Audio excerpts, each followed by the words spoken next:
Professor Campbell, Professor Yamanaka, Professor Choi, Professor Lee, Professor Tan, distinguished guests, ladies and gentlemen, good morning.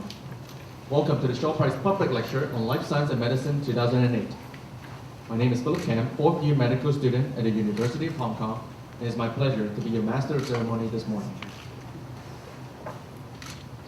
Today we are very honored to have three prominent scientists to share the discovery that advanced our knowledge.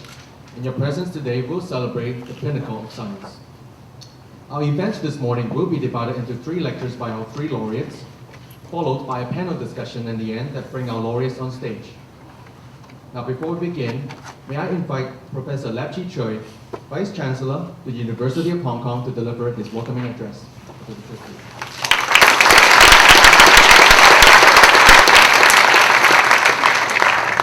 Distinguished guests,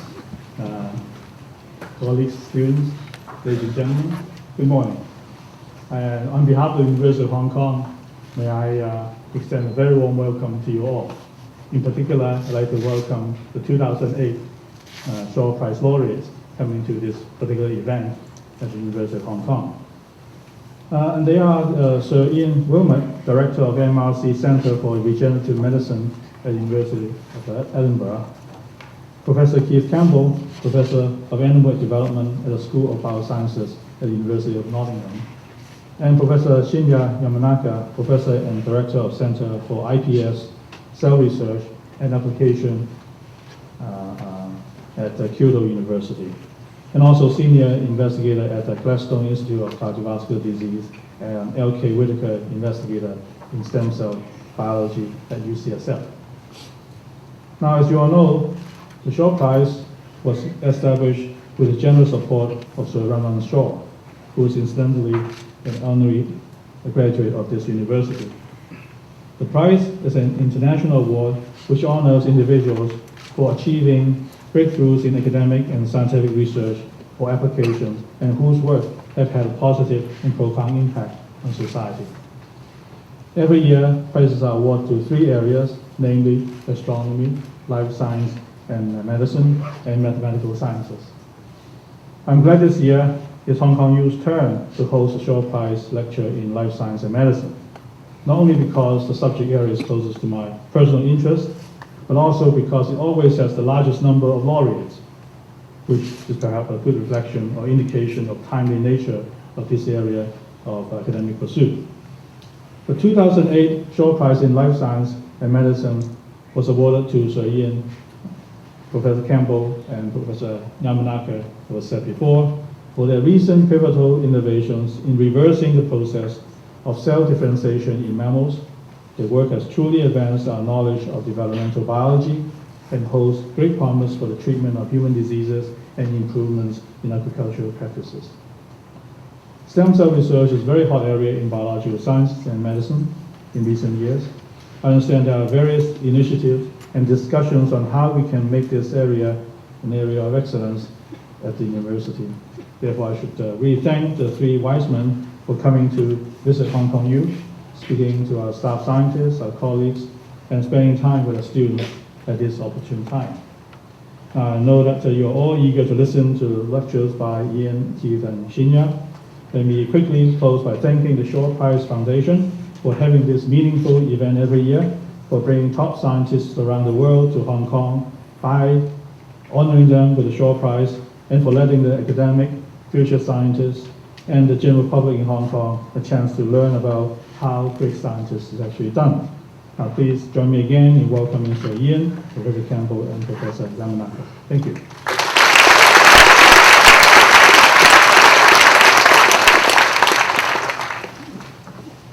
Thank you, Professor Choi. May I now invite Professor Park Chung Ho, Associate Dean of Clinical Affairs, Lee Ka-shing Faculty of Medicine, to introduce our first speaker today, Sir Ian Wilmot.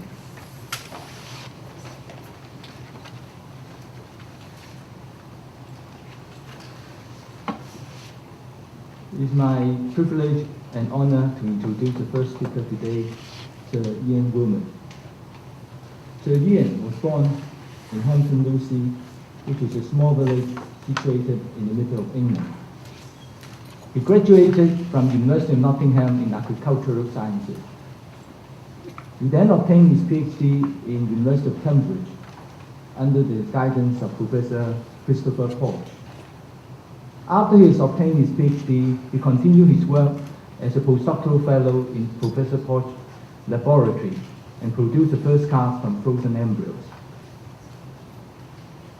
He then moved on to work in a research institute at the outskirts of Edinburgh, which is later known as the Roslin Institute.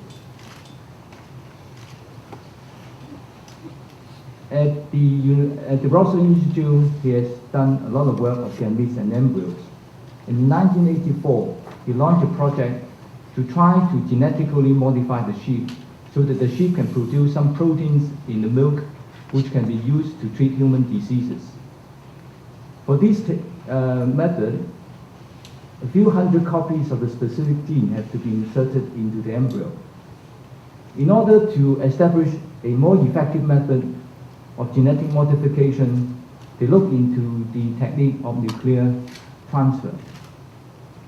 Together with Professor Keith Campbell, the second speaker today, the team developed a technique which led to the birth of Dolly, which is the first sheep cloned from an adult cell. Dolly was in fact named after the American actress or singer Dolly Parton. Those of you who have seen Dolly Parton will understand why a sheep derived from mammary gland should be named after her. The birth of Dolly is an important milestone in reproductive biology. The team has essentially rewritten the rules of biology. It has also opened the door to the development of new methods of treatment of human diseases. On the other hand, it has also generated a lot of debate on social and ethical issues related to cloning. And we'll hear about all these later on today. Because of his pioneering work, as well as the important contribution to reproductive biology, Sir Ian was honored with many awards and fellowships, including the Fellowship of the Royal Society of Edinburgh, Fellowship of the Academy of Medical Sciences.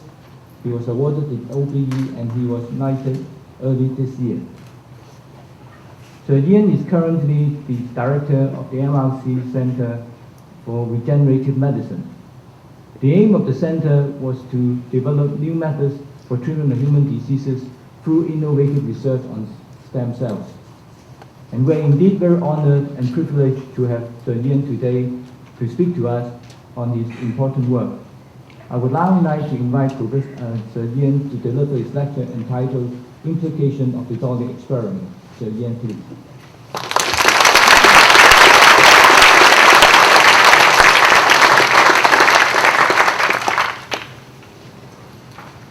Thank you very much indeed for that generous introduction and for your warm welcome. It's a great pleasure to be here, and obviously we were very proud to receive the award last night.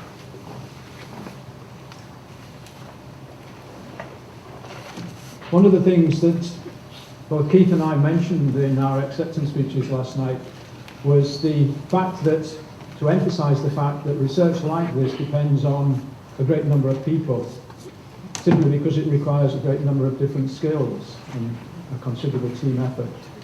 And these, I think, are, I hope, all of the names of people who were involved in the project over a 15-year period or so. People who looked after the animals, who gave them treatments to control their reproductive cycles, who performed the surgery, who grew the cells, manipulated the embryos, did pathology on the animals that didn't survive, assisted with molecular biology, with immunocytochemistry to look at cells, a whole range of different things which were involved in the project. So it is very important to recognize the contributions of all of these people.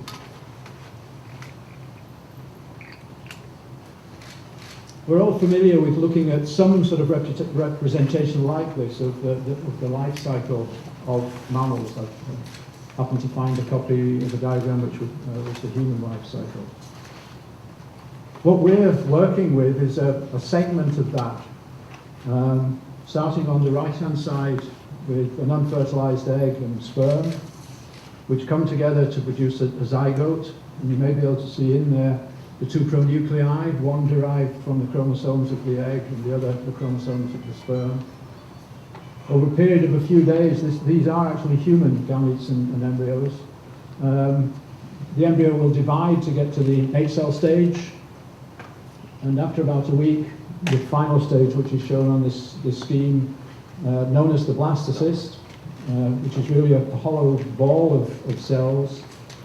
The outer layer of cells, known as the tropectoderm, which will make the first contact with the mother's reproductive tract. The inner group of cells, which you can just see, I'll show you again later, known as the inner cell mass, from which the conceptus will develop and from which embryo stem cells are derived. So most of the work that we do is around those stages of development or related to them. We're concentrating a lot of the time, of course, on cloning techniques. So let me just show you that schematically, and later on Keith will show you a video of what it actually looks like. You have to have two cells to do nuclear transfer. The first is an unfertilized egg, recovered from an animal around the time when normally it would be mated. And the biologists among you will realize that this is an egg which is at the second metaphase of meiosis. So I've shown schematically the chromosomes on the spindle and the first polar body in the perivitral space. And the first thing that has to happen is that the chromosomes have to be removed using a micromanipulation pipette. The egg is roughly 1/10 of a millimeter in diameter, so you need a microscope even to see it, never mind to manipulate it in any way. And as I said, Keith will show you what this looks like in a few moments.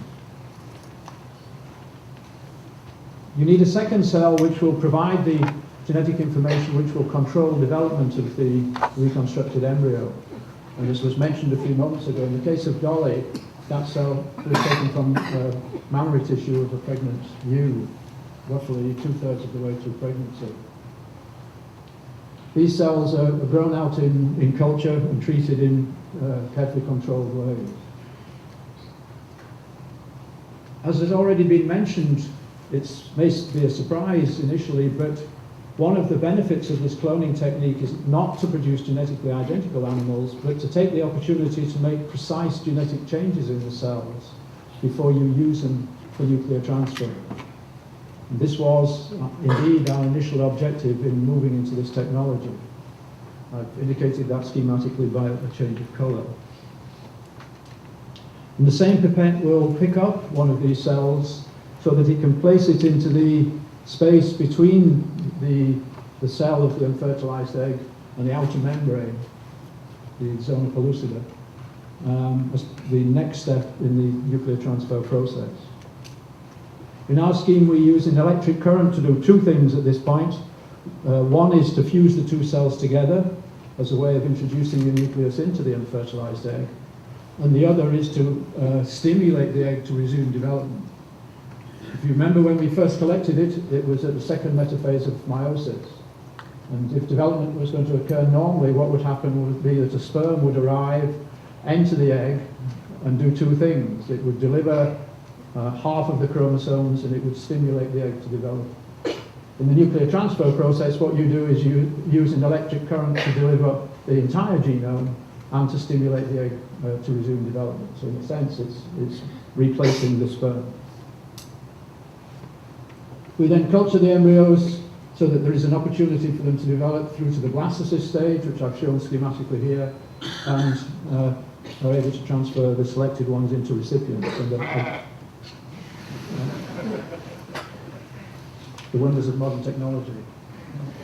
A small proportion, as Keith will discuss in a lot more detail, have the potential to develop through to term. One of the things that you can probably appreciate is that any research builds on top of earlier research. And we were, in many ways, building on the work done by Steen Willardson, who is Danish, and he initially worked in Cambridge in England and then moved over into the United States. It's just over 20 years since he first published results of work that he did in Cambridge on a postdoctoral fellowship, when he did nuclear transfer successfully in the sheep, taking his donor cells from 8 to 16 cell embryos and transferring them into enucleated eggs and producing the first offspring. At the time, that was considered as a startling result because there were a great many technical challenges to address in achieving that. The manipulation process, culturing the embryos. In order to manipulate the egg, you have to make a hole in that shell, the zona pellucida. And if you put an egg, a sheep egg, into a reproductive tract with a hole in it, it will be destroyed. So there were a number of technical challenges that he had to address before he could achieve this. Within a few years, he'd moved on and taken cells from the inner cell mass, pointed out by the arrow here, of the blastocyst and produced offspring. And I think it was in 1990 that I first heard of this, actually sitting in a bar in Dublin whilst I was attending a scientific meeting. And this is a very important part of scientific communication, personal conversations. And I think it is fair to say that this changed my life. I mentioned to you already that he was in North America. He'd moved from the States up into Canada. A few weeks later, I was scheduled to go to Australia to work for a while. And on my way home, I called in to see him in Calgary. And he confirmed what I'd heard unofficially and was very generous in telling me how he'd achieved it and what exactly was going on. So when I got back to Britain, with the help of the then director of Roslin Institute, Roger Land, we began to pull in the funding, which enabled me to recruit Keith. So that bar time conversation was really extremely important.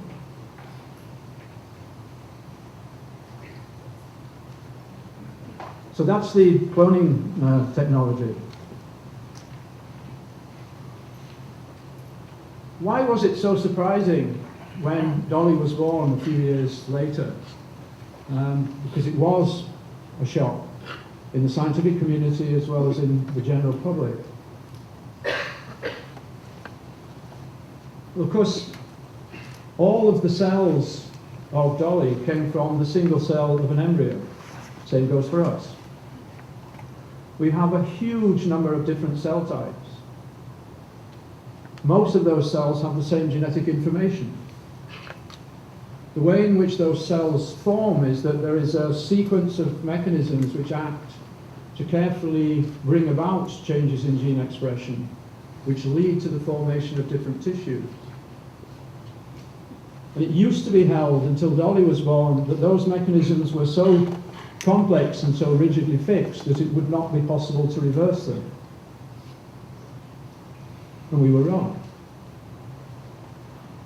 It was possible to change them. And this has made people think differently, particularly our last speaker this morning, Yamanaka. So that's the fundamental scientific reason why the experiment was so exciting and so shocking, surprising to the community.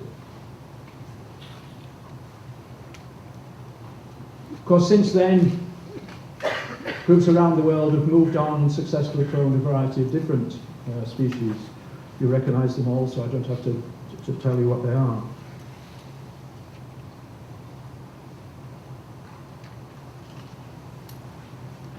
The other technology which has moved on a lot in the last 10 years, 15 years or so is that of stem cell biology. And stem cells have very important fundamental characteristics. One is that they have the ability to divide to produce more cells of the same type, but they also have the ability to form different cell types, shown schematically here. So that they are able, and this is of course extremely important, it's why they are able to function as they do as a resource inside tissues. They are able to maintain a population over a considerable period of time, whilst also giving rise to the cells which are needed for development or for normal physiological function. About a year after we announced Dolly, Jamie Thompson and his colleagues working in Madison in Wisconsin announced that they had successfully produced the first human embryo stem cells. The same group had, a few years earlier, produced stem cells from a non-human primate. But these were the first human cells, and they're derived from the inner cell mass, which is pointed out clearly here. There are probably about 150 cells in this blastocyst. You can see the larger cells around the outside. You can't actually see the individual cells in the blastocyst, in the inner cell mass here, because they are very small. It's just not a preparation which lets you see them. There are probably about 50 cells in that inner cell mass. And it's from them specifically that embryo stem cells are derived. These are pluripotent stem cells. They have the ability to produce all of the different tissues of an adult. That's what the word pluripotent means. So these cells have two important characteristics. One is that they are able to divide for a very long period. People tend to say that they're immortal, but I think that's probably an exaggeration. A very long period, so you can grow very large numbers of these cells. But they also have this ability to form all of the different tissues, which then in turn can make all of the different organs, including the reproductive organs and the gametes. So whether it's skin and nerve, muscle, or organs like the liver and the pancreas, these cells have that unique ability. And so this gives biologists and ultimately perhaps clinicians an extraordinary opportunity to study normal development and then to compare it with developments in disease, particularly inherited disease. Because in principle you can have a cell of any type from a particular embryo stem cell line once we learn how to differentiate them and control that process accurately.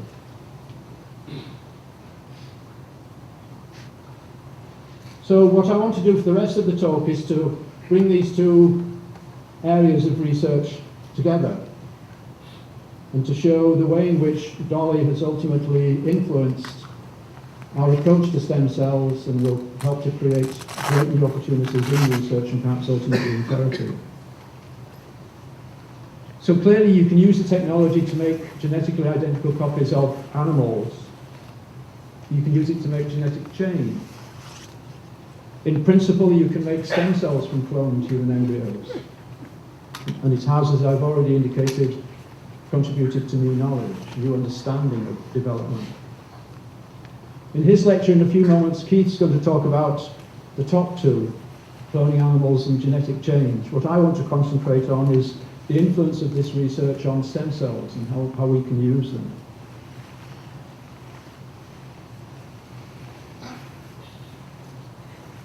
Stem cell biology, I think, in all countries attracts a lot of interest and attention.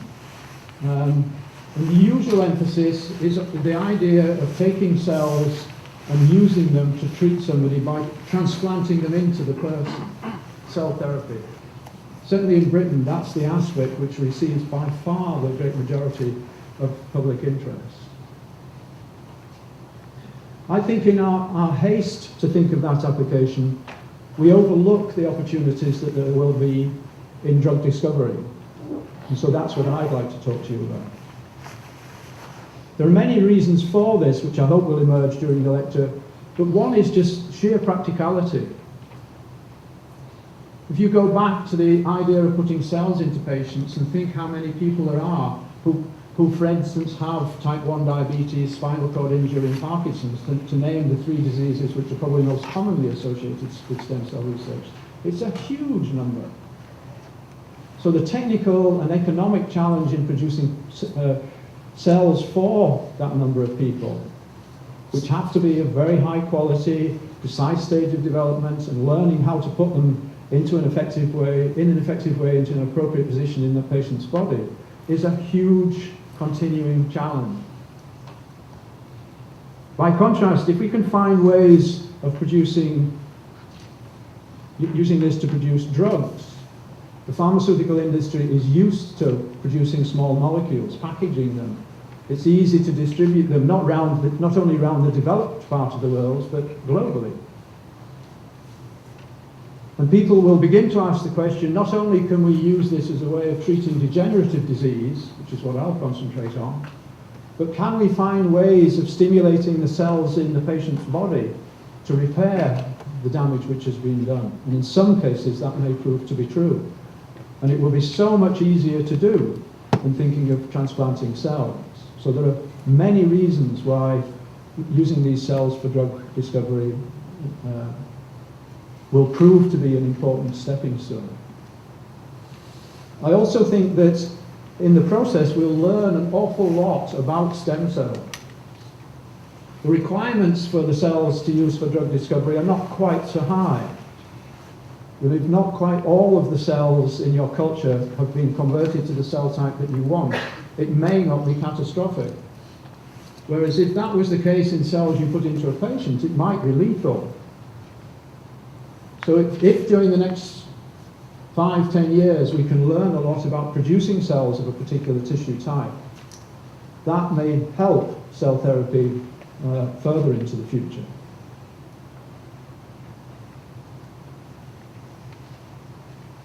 So there are two uses that I think you can see for cells in drug discovery. One is in what I've chosen to call drug screening, safety testing of drugs. And on the slide is the reasons why this may be important. That unfortunately some drugs have unexpected side effects, not only soon after their first use with patients, but even in the long run. I haven't put this statistic onto the slide, but an adverse response to medicine is the 5th most common cause of death, or was the 5th most common cause of death in the United States at the time of a survey a few years ago. I was astonished, I have to say, when I first saw that and became a little bit more careful about the way in which I took medicines. The 5th most common cause of death.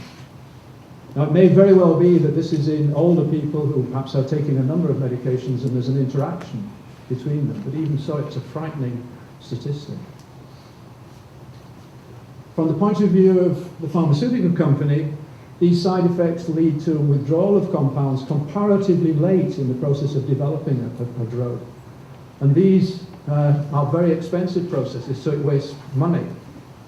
The dollar here is the US dollar. So this estimate is a few years old, in fact. $8 billion US a year because of late withdrawal of compounds. Now, obviously, at present time, the companies make the best effort that they can to screen drugs in cells, primary culture cells, and in animal models. But the question is whether or not stem cell derivatives can offer an advantage and lead to an earlier withdrawal of the compounds, and so speed the process of selection as well as make it more efficient. The most important cell types that you would need for this are the liver, heart, and nerve populations, as it says here, for different reasons. The other use of cells potentially in drug discovery is to study particular inherited diseases. Inherited, of course, because this means that if you have a cell line produced in particular ways, I'll discuss in a few moments, you know that those cells would have been vulnerable to the disease if they'd been in a person. So if you can produce cell lines which are genetically identical to a person who has inherited the disease, then you can study them to understand the molecular basis of the disease, and then hopefully use those cells to look for new drugs in high throughput screens. The law would require that the compounds would still have to be tested in animal models before they could be released. But this could speed the process and give totally new opportunities to look for new molecules. So what this means is that you have to have stem cells of a particular genotype, meaning, in other words, cells which have a particular genetic inheritance, so that you know that they will be vulnerable to a particular inherited disease. And there are a number of ways of obtaining cells that meet that requirement. They're listed here, and I'll show you them schematically. The first, which is used on a modest scale, is to take cells from an embryo that's been produced during human IVF, when a selection process can be applied to choose and eliminate those which would have carried an inherited disease, pre-implantation genetic diagnosis. So the pictures on the right show a single cell being removed from an early embryo to allow for molecular analysis. And there are a number of cell lines, Huntington's disease, ALS, at least I'm aware of, that have been produced in this way. Of course, this requires the permission of the parents to use the embryo in this way. The second approach is to make genetic changes in existing stem cell lines. This has some advantages in that what you then have is the same population either as it was derived initially or with the precise change introduced into it. So you are able to look very accurately for the effect of the one gene. So if that's your interest, this is probably the best way of tackling the problem because you have a perfect control. But on the other hand, many inherited diseases are influenced by a considerable number of genes, in which case this wouldn't be a realistic approach because you wouldn't be able to make genetic changes in all of the genes that are involved. And in many, many cases, still, we haven't identified the genes, so this is not possible in those cases. But it may be useful sometimes. Nuclear transfer is a way of producing cells of a known gene itself. If you know the mutation, you can do as I just said, introduce the error into cell lines. But if you don't know the mutation, but you're as confident as you can be that the person has inherited the disease because there's a number of generations have had it, then this, in principle, is a way of obtaining cell lines that you could use. This would enable you to make comparisons between cell lines which have the complex array of genes. And of course, if you had the cell line and you did detailed genetic analysis, you might be able to learn about modifier genes, those genes that influence the severity and onset of the disease. This, of course, is the reason why I became interested in this technique, use of this technique for this purpose. It's why I became interested in this aspect of biology. But to our knowledge, nobody has yet produced a cell line from a cloned human embryo.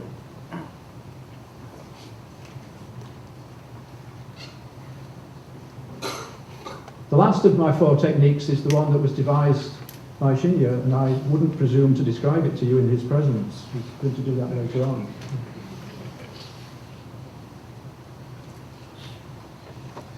So,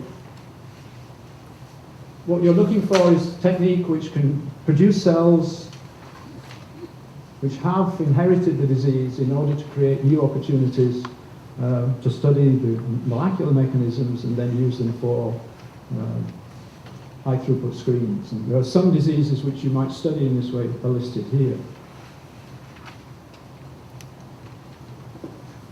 Just to give a little bit more context to this, and there are clinicians in this room who will know much more about this than I do, I'd like briefly to discuss the case of ALS, but there are many others which would be equally unpleasant and would have many of the same characteristics. This is a disease with a number of different names shown here. It is, of course, a family of different diseases.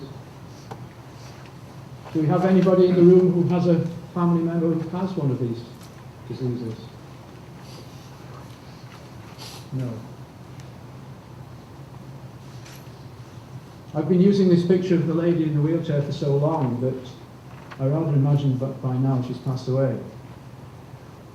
In the most common cause of the disease, the symptoms begin to appear when the people are over 50, with loss of control either of fingers, arms, or feet, legs. And it progressively affects muscle control into the trunk of the body, could cause difficulty swallowing, and ultimately people die because they stop breathing. Typically it will take about 4 years. Remember I mentioned that it is a family of diseases, and a rather different disease is the one that Stephen Hawking has. where he had symptoms when he was about 20 and is now more than 60. So he clearly is an exception, but I think that is a rather different disease. The molecular basis of this disease is not understood. If you go to a meeting of people who study this disease, there is intense debate, discussion, argument about what's going wrong in these cells. I think a consensus may emerge. It's a little bit clearer now than it was 4 or 5 years ago when I first became really interested in this. But we have a collaborative project we started 6-8 months ago. The 2 people in my lab shown there, but we collaborate with Chris Shaw, who's a clinician at King's College in London, who works on neurodegenerative disease, but particularly ALS, and has a research lab studying the disease. And George Daly, who's at the Children's Hospital in Boston, was one of the people to develop a technique for reprogramming human cells. So this is an international collaboration.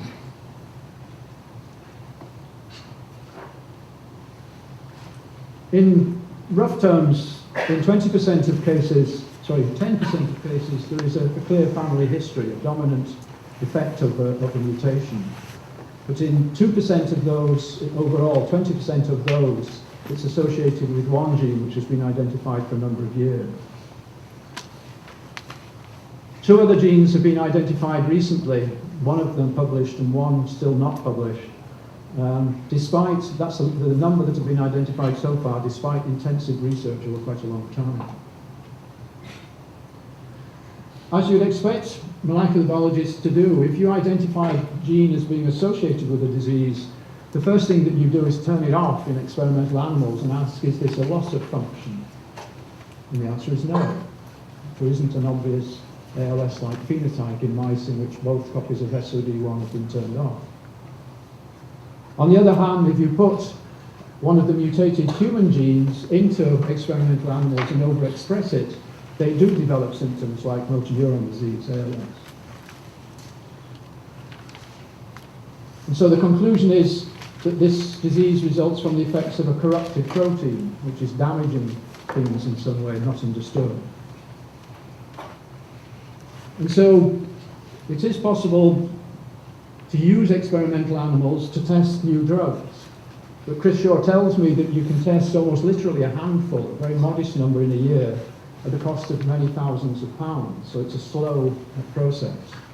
I think you can see the back legs of the animals splayed out because of the effects of the disease. And the measurement is how long does it take for these symptoms to appear, and are drugs able to delay that process? So it is slow. And so we began to ask this question, can we use cells as an alternative? I think also we should ask the question, is it ethically acceptable to do this to animals as a way of gaining knowledge of human disease? I personally would say it is, but it is something we should think carefully about because it's obviously fairly unpleasant for the animals. So the idea would be to have pluripotent stem cells that have inherited the disease to produce the cell types which are affected.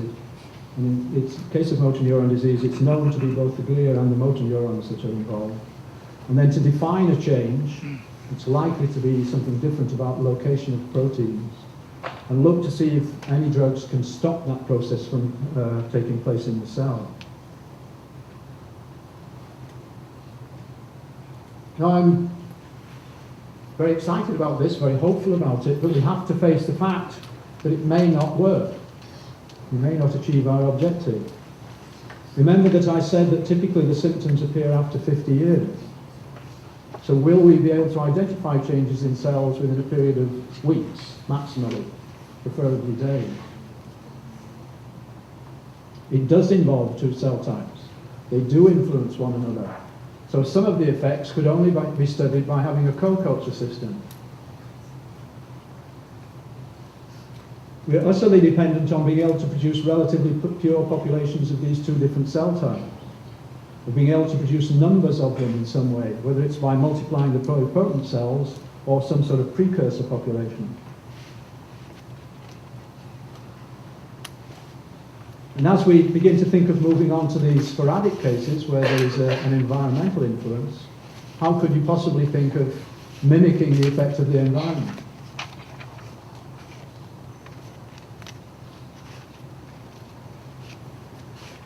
if you're thinking as to the diseases which we might study in this way, there are one or two specific requirements.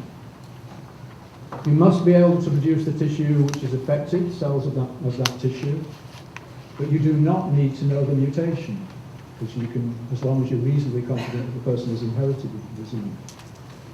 You can learn a lot by comparing family members, particularly if you have a history going back a number of generations, like different penetrants, different effects of the same mutation in different generations. It may help us ultimately to learn about the modifier genes which change the effects of the mutation.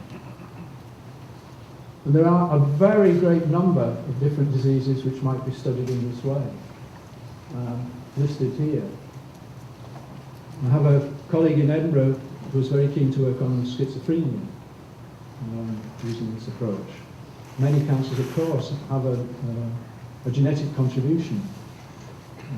Can we find ways of isolating the stem cell population, which may be the real source of the cancer?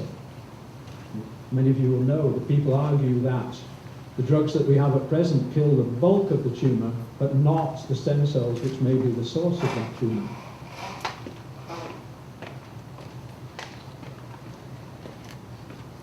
So that's dealt with specific diseases. Of course, all medicines have to be safety tested. They have to go through tests to look for not only the benefit, but to see whether or not there's any disadvantages. And so what you're looking to be able to do is to have a high throughput screening with different tissues, including the liver. And I want to describe to you briefly work done by some of my colleagues in Edinburgh producing hepatocyte-like cells from human embryo stem cells, not iPS cells yet, with this objective in mind. You know, can we find a way of producing liver cells, hepatocyte cells, which can be grown either singly or in small groups in order to be able to use them in high throughput screens in this way? What my colleagues have done is introduce a new protocol just published recently in PNAS, in which they use activin and Wnt3a at the critical stage in the differentiation process to promote differentiation of cells with hepatocyte-like characteristics. And they do grow singly in tissue culture dishes. There seems to be a benefit even with embryo stem cells themselves. So excuse me, the histograms show the effect of two different media.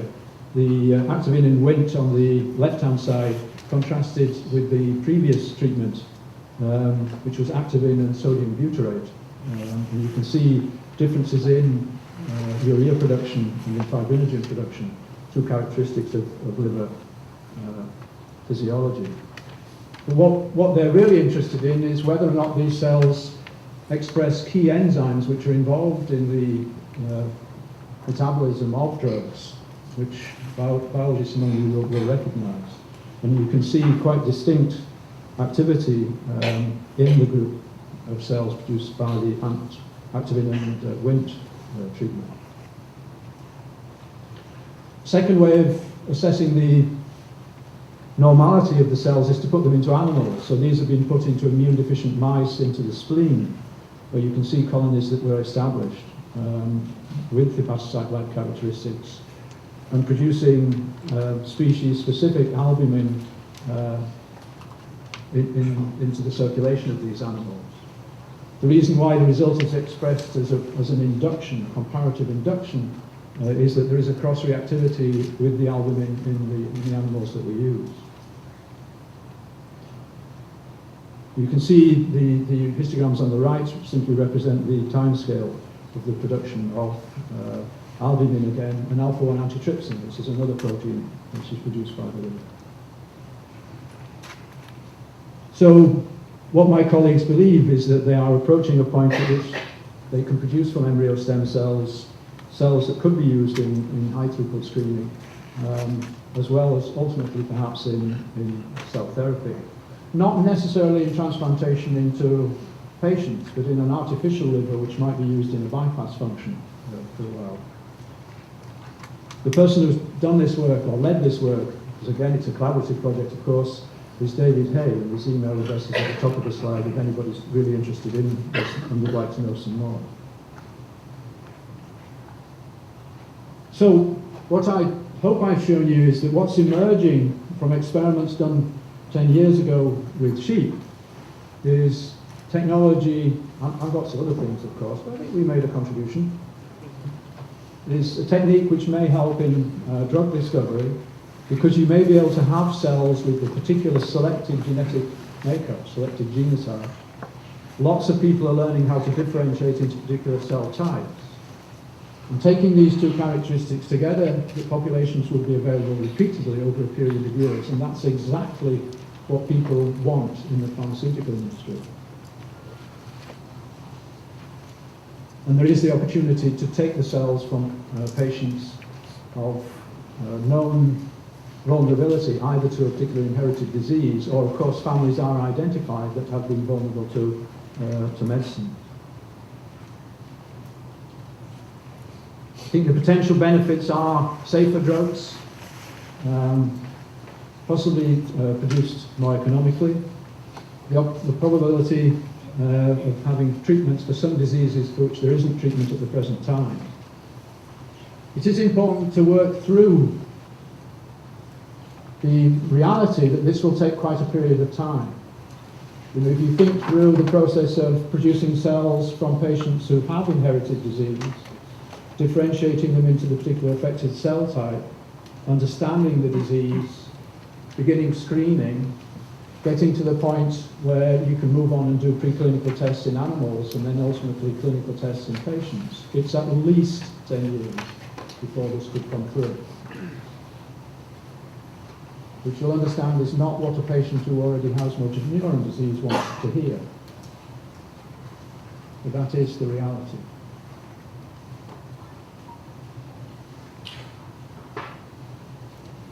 So some of the work that I've described, most recent work, was carried out in the centre. It's a virtual centre. This is an architect's diagram of the drawing of a building that we're hoping to start work on next month. If you want to know more about the centre, there's a website address, there's my email address. We welcome students and postdocs from all around the world. I have 2 Chinese students in the lab, in my lab at the present time. And we would welcome collaborations with you. Thank you very much.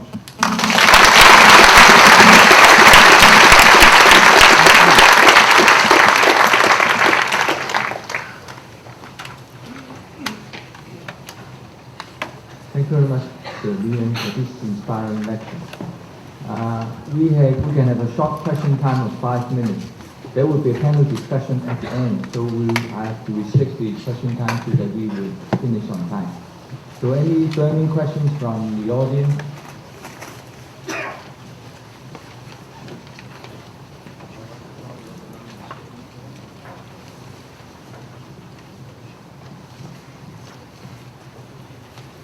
Okay, so yeah.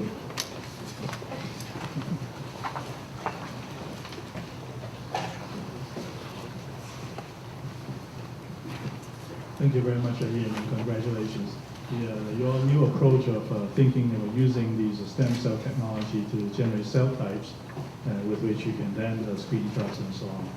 I know that if this work, of course, that would be tremendous for medicine.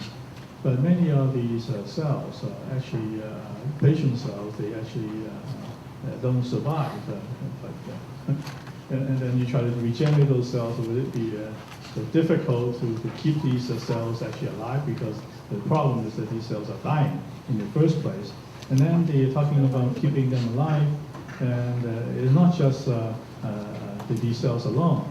There are other cells, the glial cell and motor neuron, for example, is great because you need other supporting cell types. And then there's actually a lot of biology behind it, so I want to elaborate a little bit on that. Thank you. I think that my understanding is that the certainly nuclear transfer rejuvenates cells, and my understanding is that the same thing applies to the iPS cell system. So in terms of, if you like, lifespan, I think that's taken care of.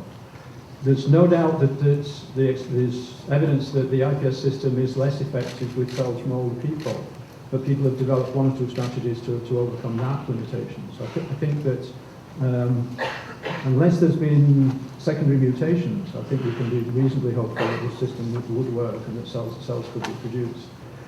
The difficulties, the technical challenges of co-culturing, I don't underestimate. I think there are huge challenges. Even to be able to grow single cells so that they function more or less normally, I think is a huge technical challenge, which people are just beginning to address. So I think I quite agree that there's a lot to learn about how to grow these cells, but I do think it could be done.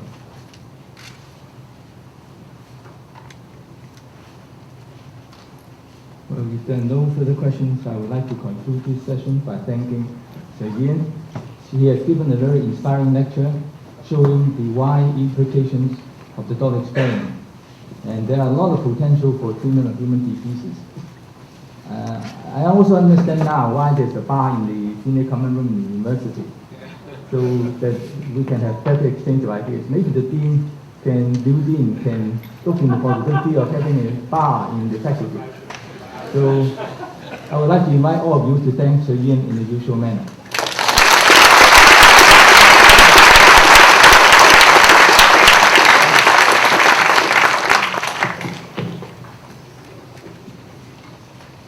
Thank you again, Sir Ian. Before we move on to our second lecture, may I first invite Dr. Mei Harshan, Assistant Dean, Research Affairs, Li Ka-shing Faculty of Medicine, to introduce our second speaker today, Professor Keith Campbell.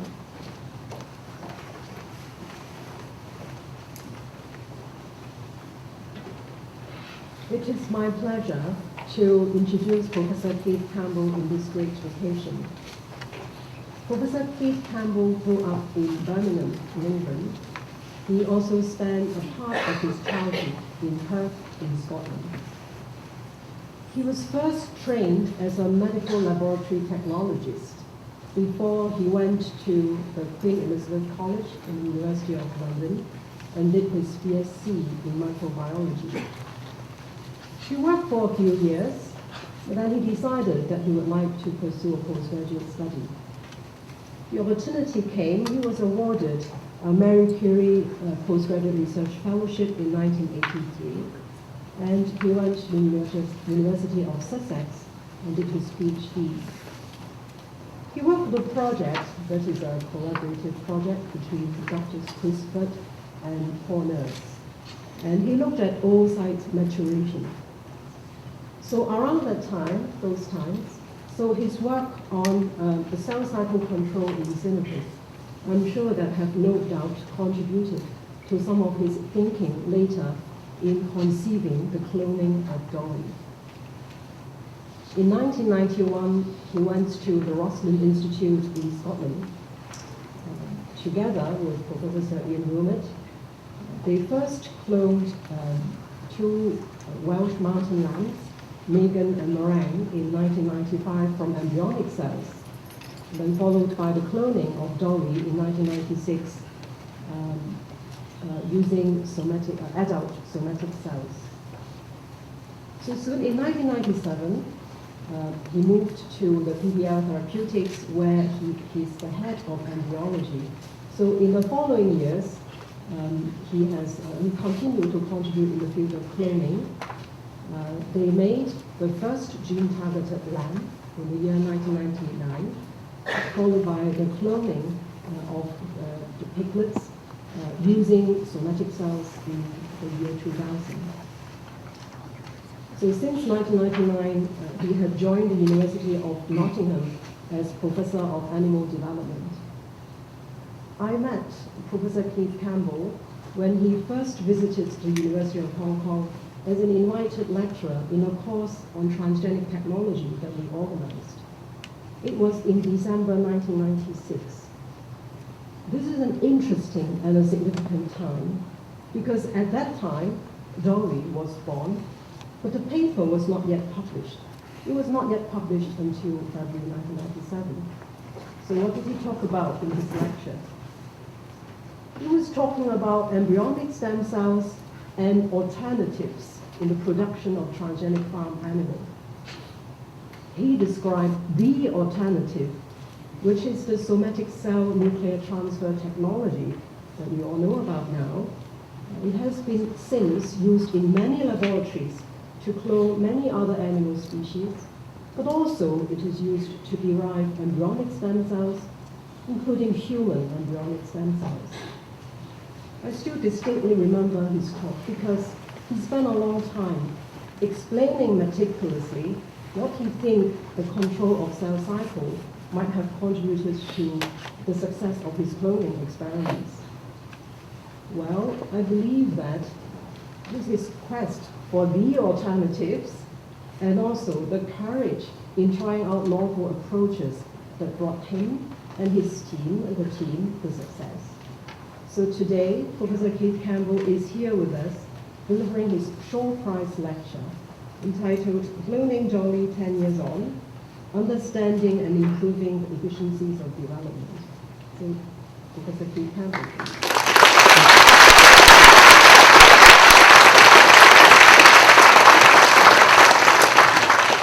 Thanks very much for that great introduction. And it's a great pleasure to be back here. And thanks to Ian for his very forward-looking lecture. In talking to Ian about what we were both going to speak on in these lectures, Ian decided he'd go forward with what was happening. I decided I'd give you some sort of historical perspective actually on the work that we did at Roslin. So I was here 12 years ago, and you'll probably find that what I'm going to talk about now is very similar to what I talked about 12 years ago, to give you a perspective of how we actually got to produce Dolly and the way things were when we started these experiments and what we actually thought of things. Now, one of the fundamental questions which always puzzled developmental biologists was how we go from a single cell, which is the fertilized zygote, through embryo and fetal development to end up with an adult body which is composed of millions of cells which are made up into tissues and organs to complete this whole body. And I'm going back to the 1800s and 1900s here, late 1800s, early 1900s, and people wondered how actually this single cell could become all these different cell types. At the time there were some different thoughts on it, but what people began to realise is all the instructions for the whole intact body or cell type must be in this single zygote. And as we went through development, some people suggested that maybe instructions were lost, so that a liver cell only had instructions for a liver cell. Now in those days, we didn't have all the benefits of all the amazing equipment we've got now, and we didn't know things. But people were very, very puzzled by this, and I'll show you a few pictures in a minute. But we're lucky enough now, they realised the instructions resided in the nuclei of the cells. Then they realised that these instructions were actually encoded in these chromosomes. And it was not until much, much later that we realised the chromosomes were made up of DNA. And we found the structure of DNA from this Watson and Crick experiments. And we now know that in the majority of cells in the body, still, even at this stage, in the adult stage, contain a complete set of all the instructions that are inherited in the zygote. These instructions start controlling development depending on species. I'll come back to that in a minute. Somewhere during the early embryonic stages, and hopefully we'll see if this works. And they can control embryo development. They start controlling embryo development and then fetal and development of the adult. These are some bovine embryos which have been growing in a dish, just to show you this early developmental process, over a period of 7 days. The ones with the red rings around are the ones which are developing most normally and will turn into blastocyst stage embryos, which are the embryos that we work with to transfer into surrogate recipients, and hopefully these would produce live calves, or in the case of sheep, the embryos are very, very similar. But those instructions kick in some during early embryo development and go through all the way through fetal development and control things into the adult. But way back, a long time ago, people didn't realise that instructions were retained in all of the cells of the adult body. And people started to devise experiments to see what controlled development and whether these instructions were maintained. Now, the first experiments which suggested that instructions were maintained between the cells or within the cells started by just actually dissociating two cell embryos in the sea urchin. And what happened is, at the 2-cell stage, if you take the 2 cells apart, you end up with 2 embryos, but they're just slightly smaller. So at least in the early stages of development, all of the genes go into both of the cells. And this was later done using frog embryos, and in fact this gave us frogs, and in salamanders. So at these very early stages of development, the cells all still contain a complete set of instructions.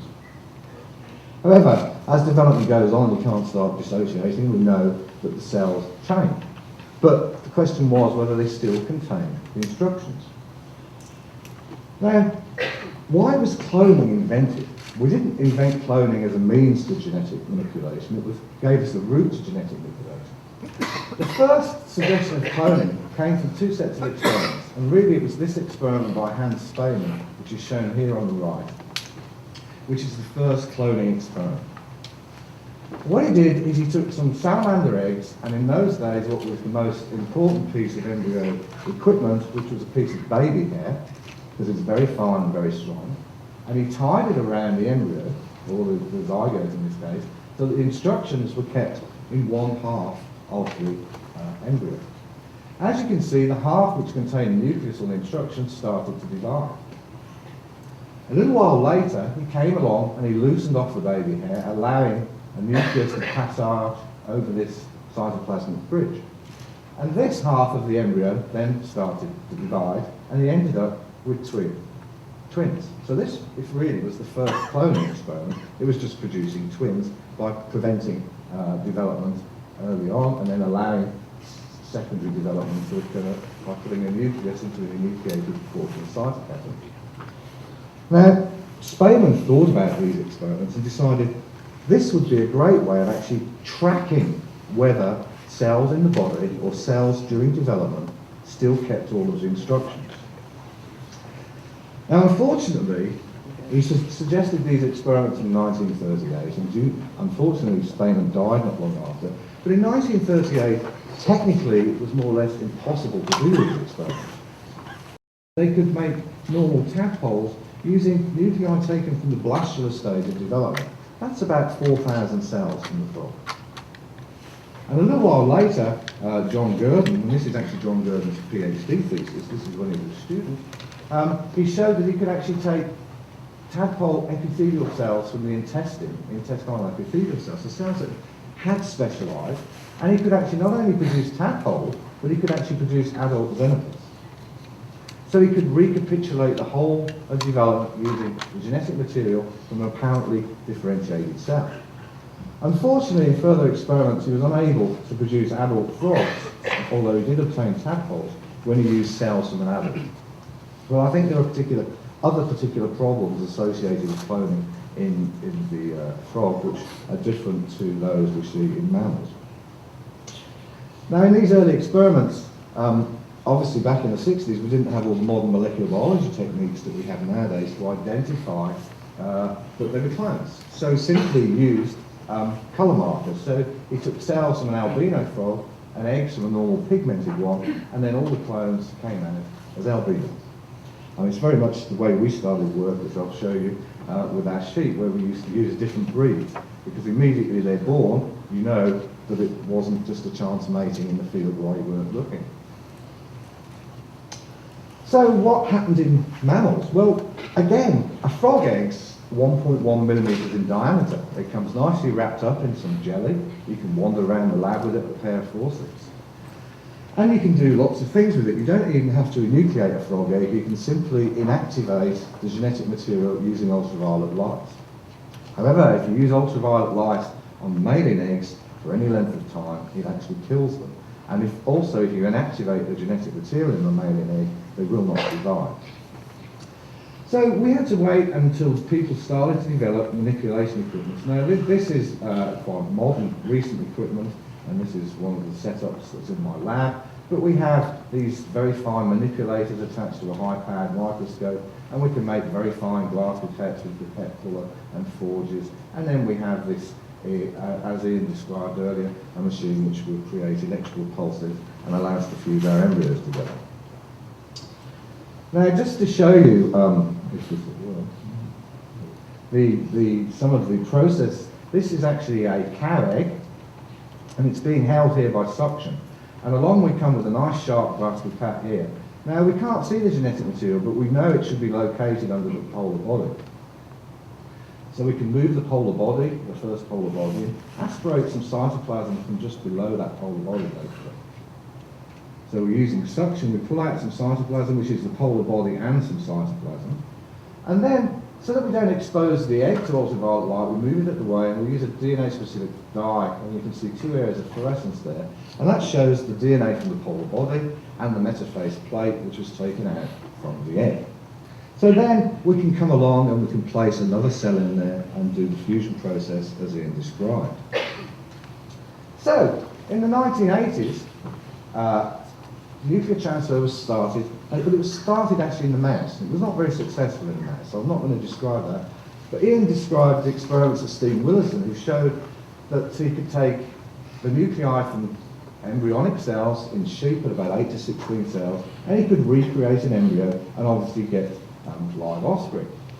Now, if you look at the work that was done in those days, there seemed to be a block, because as you went through development, the amount of, and you use these cells, the nuclei of these cells for nuclear transfer, you seem to get less and less development of your reconstructed embryo. And this seemed to be related to it seemed to be related to specific stages of development in different species. What seemed to be, people suggested was happening, is in different species, as you go through early development, the zygotic genome takes over at different stages. So in the mouse, the zygotic genome switches on between 1 and 2 cells. In humans and pigs, it's about 4 to 8 cells. In sheep and cows, it's about 8 to 16 cells. So there were differences in the time at which zygotic transcription starts, and this seemed to restrict development in nuclear transfer embryos. And if you go back, this is the state of work when I basically joined, I think, about the Roslin Institute. In the mouse, development was restricted to nuclei from 2-cell embryos. In the pig, from 4-cell embryos. Ian's just described the work with the inner cell mass in the sheep. In the cow, it was about 32 to 64 cells. And yet, out here, we've got this frog and intestinal epithelial cells. And as you can see, the switching on of maternal zygotic transcription occurs at later stages, and those species which have occurred later, we can use later stages of nuclei. But whether that was true or not, this was a dogma at the time, and people had said that we could not get nuclear transfer to work from somatic cells. So when I started working with Ian, we started just trying to improve nuclear transfer and understand it. However, first of all, there's some explanation to why it didn't work. As the cells pass, as maternal zygotic transcription starts, cells become progressively more differentiated, and the chromatin can't be reprogrammed. And those species where maternal zygotic transcription is at a later stage, then one of the theories we had is that the transferred chromatin can undergo more mitotic divisions in a cytoplasmic environment where it doesn't have to control development, and therefore it could be progressively reprogrammed. And this is what we were thinking back in 1992-93. Now this is where maybe some of the cell cycle stuff definitely comes in, because I've been working in yeast and in xenopus, working on the cytoplasmic control of nuclear behaviour. And so I brought a lot of thoughts and ideas to the lab, and my idea was to start looking at the interaction of the nucleus and the cytoplasm in our nuclear transfer embryos. So let's just explain to you a little bit about oocyte maturation. We start off with germinal vesicle, we go through the first meiotic division, and we arrest at the second meiotic division. Now the onset of meiosis, or the resumption of meiosis, is caused by protein kinase. There are 2 protein kinases, but the main one is called maturation promoting factor. And when you get to metaphase of each meiotic and also mitotic division, the level of MPF activity, the kinase activity, is maximum.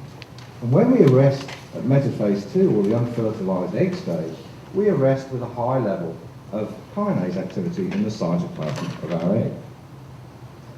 On fertilization, or if we were to activate the oocyte with an artificial stimulus, MPF activity drops, We go into S phase, we replicate the DNA, go through the first cell cycle, first mitosis, again controlled by MPF, and into the first cleavage, and we obtain our two daughter cells. But what happens to the nucleus? If we're doing nuclear transfer and we're putting a nucleus into that cytoplasmic environment, what happened to it? This was the first question we started to look at. Well, it depends on where that nucleus is in the cell cycle at the time. If nuclei are very early in the cell cycle in G1, they undergo nuclear envelope breakdown as a result of being exposed to NPF. They form single chromatids. Then as the cycle progresses, the nucleus reforms, it goes through DNA replication, and we can end up with two daughter cells, which apparently have normal DNA content. However, if our nucleus had already replicated its DNA, it undergoes nuclear envelope breakdown, forms chromatids, the nucleus reforms, it goes through another round of replication, and we end up with tetraploid nuclei in our daughter cells. And this is because nuclear replication of nuclear DNA is very highly controlled by the presence of the nuclear envelope. As soon as you permeabilize this nuclear envelope, you can get aberrant DNA replication. And the worst scenario of all is if you're actually in the middle of DNA replication, when you put your nucleus into this cytoplasm, the DNA would just be pulverized, and then you'd end up with aneuploid embryos, which you get, well, it's difficult to actually measure how much replication you get. Now, so this starting us off thinking that there are combinations of cell cycles that would work. So our G1 nuclei would work in a metaphase 2 cytoplasm. But alternatively, if you actually activated the oocytes and waited a little while, that MPF activity would be gone. So therefore the nuclei would remain intact and so would control their DNA replication. So your S-phase nuclei could work if they were placed into the cytoplasm after the disappearance of MPF. So could your G2 nuclei. So, in conclusion, if we were to use metaphase 2 oocytes with high activity, we should only use diploid nuclei. This was the theory. Or if we wanted to use unsynchronized donor nuclei, we should pre-activate our oocytes and get rid of all these cytoplasmic kinases, which allowed us these two methods of nuclear transfer, either fusion and activation when MPF activity was high, or to activate and then fuse our donor cell later. Now, in these early experiments, we were just working with embryonic blastomeres. We were trying to actually improve the nuclear transfer experiment. And so we wanted to see whether these observations or these theories would work. So we used unsynchronized sheep blastomeres from 16 to 32 cell embryos. And we actually looked at where these, what the nuclei were doing, and found that 93% of them, at any one time, were in DNA replication. So in early embryos, the nucleus seemed to spend, in the sheep embryos at this stage, most of the nuclei were replicating their DNA at any one time. So we fused and activate them in early, mid, and late presumptive S phases. So some we fused very early after activation, some we fused late at activation, some we fused after activation early, and some we fused after activation later. We got, in the low MPF groups, we seem to get a very high frequency of development of the blastocyst stage, whereas in the high MPF groups, i.e. the metaphase 2 stage, we got a lower percentage of development, but still higher than we'd suggest, because if actually MPF was causing damage, you'd expect less than 7% of these to develop, because 93% were in S phase. But when we did all the controls, we actually found that 20% of our oocytes had already activated. So we weren't sure where they were in the first cell cycle. And we actually, this was one of our collaborators at the time, Pasqualino Loy, he's back in Italy now, and this is one of the lambs we actually made from those experiments. So therefore, the recipient cytoplasm can affect the donor cell. And we did quite a lot of work between myself, Pedro Otegui, working in the mouse, and other people in the lab, and started looking at cell cycle stages and also other work people around the world were doing. So not only did it appear that we had to control the ploidy and whether we had any DNA damage to our embryos in these early cell cycles, it also appeared that if, as the cells went into late G2 through mitosis, and when they were very early in G1, if you actually got the cell cycle combinations right, you got more development. So we began to wonder why that was as well.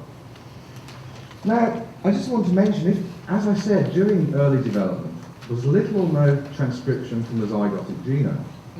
It's all controlled by maternally inherited proteins and messenger RNAs. And then we get this spatial and temporal pattern of gene expression which goes through embryo and fetal development.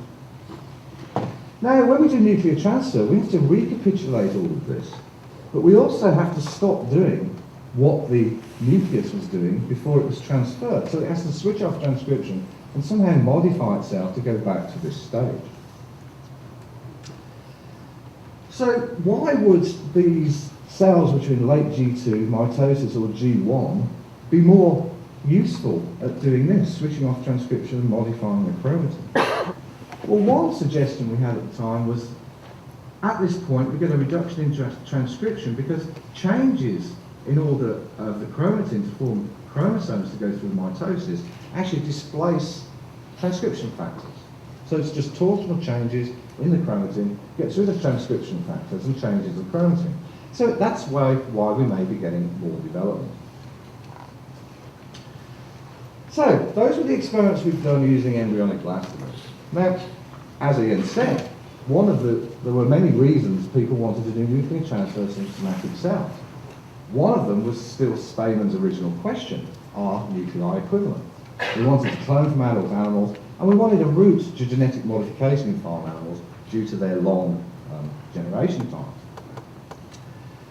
So people were saying, well, how are we going to do that? How are you going to go about it? A lot of people suggested that we were going to have to get embryonic stem cells to do nuclear transfer in farm animal species. Now, most of you probably know we still have no embryonic stem cells in farm animal species. No proven embryonic stem cells. They only really exist in the mice, in human, and in primate. So the other way was to somehow keep modifying our nuclear transfer procedures. Now, this is where science gets a little bit difficult, because people had said that doing nuclear transfer from a somatic cell wasn't possible, no one would actually give us any money to do the experiment. So we had to sort of lie a little bit. So rather than just getting somatic cells to do the experiments, we started saying we were working, trying to isolate ovine embryonic stem cells. And then what we would do was follow the loss of developmental potential when inner cell masses from ovine embryos were placed into culture under conditions where we may hope to isolate embryonic stem cells. And to get rid of the cell cycle effects, we'd use pre-activated oocytes as our recipient cytoplasm. So this is what we started with, a day 9 ovine embryo. We took out what's the embryonic disc or the inner cell mass, and we established some cells in culture. But as you can see, they're not embryonic stem cells. However, this is about passage 5 or 6. Before that, we had too few cells to actually keep growing and do the nuclear transfer and do any staining or whatever. So we couldn't get good pictures before then. We couldn't actually do any staining because we didn't have enough cells. However, we started to do nuclear transfer. So this is a 16-cell embryo control. You can see we obtained Blastocyst and lambs. This is our embryonic disc cell, and we obtained blastocysts. And we transferred embryos within Gangland. But at these very early passages, passage 1, passage 2, passage 3, we actually obtained live animals using these cultured cells. However, we've got very little information on the phenotype of those cells, which, as I say, we didn't have enough to do other tests on and do nuclear transfer. However, when we cultured these out for much longer periods, we stopped getting, we didn't get any development at all. At that point, we went back to consider the cell cycle. And most cell cycle people think about growing cells. I mean, and this comes from most of the cell cycle research has been done on cancer cells, which continually grow. But there's another cell cycle stage where the nuclei are still diploid, and the cells exit the growth cycle, and they go into this quiescent or G0 stage, where they can differentiate, or they can die from apoptosis or necrosis. And somehow, at this point, the chromatin changes, gene expression changes, and then the cells can re-enter the cell cycle having differentiated. It's all associated together. So we wondered whether if we used quiescent cells, these may be beneficial to our development. And as I said, we have these two methods of nuclear transfer, high MPF at the time of fusion and low MPF, so activate and then low MPF. But also there's a third one in that you could transfer the nucleus in, if it was diploid, and leave it for a period of time before activation. And this may actually also improve reprogramming.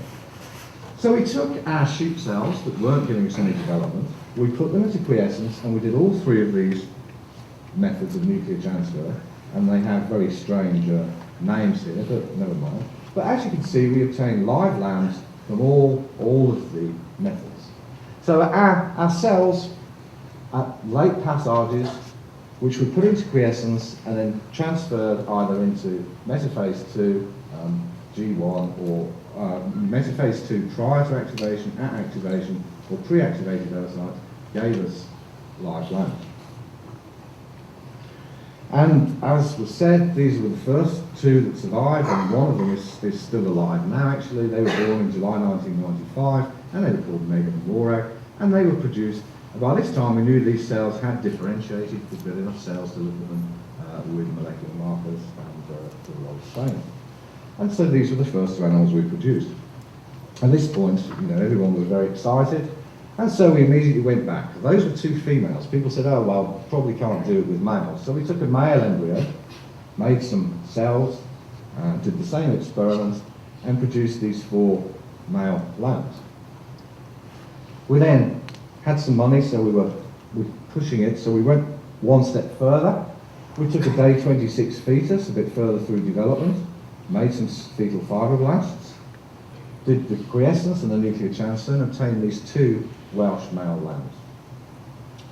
At the time, we were collaborating with PPL Therapeutics, and they were working with mammary epithelial cells. So we decided, there were various biological reasons, which I won't get into now, that we'd use the mammary epithelial cells.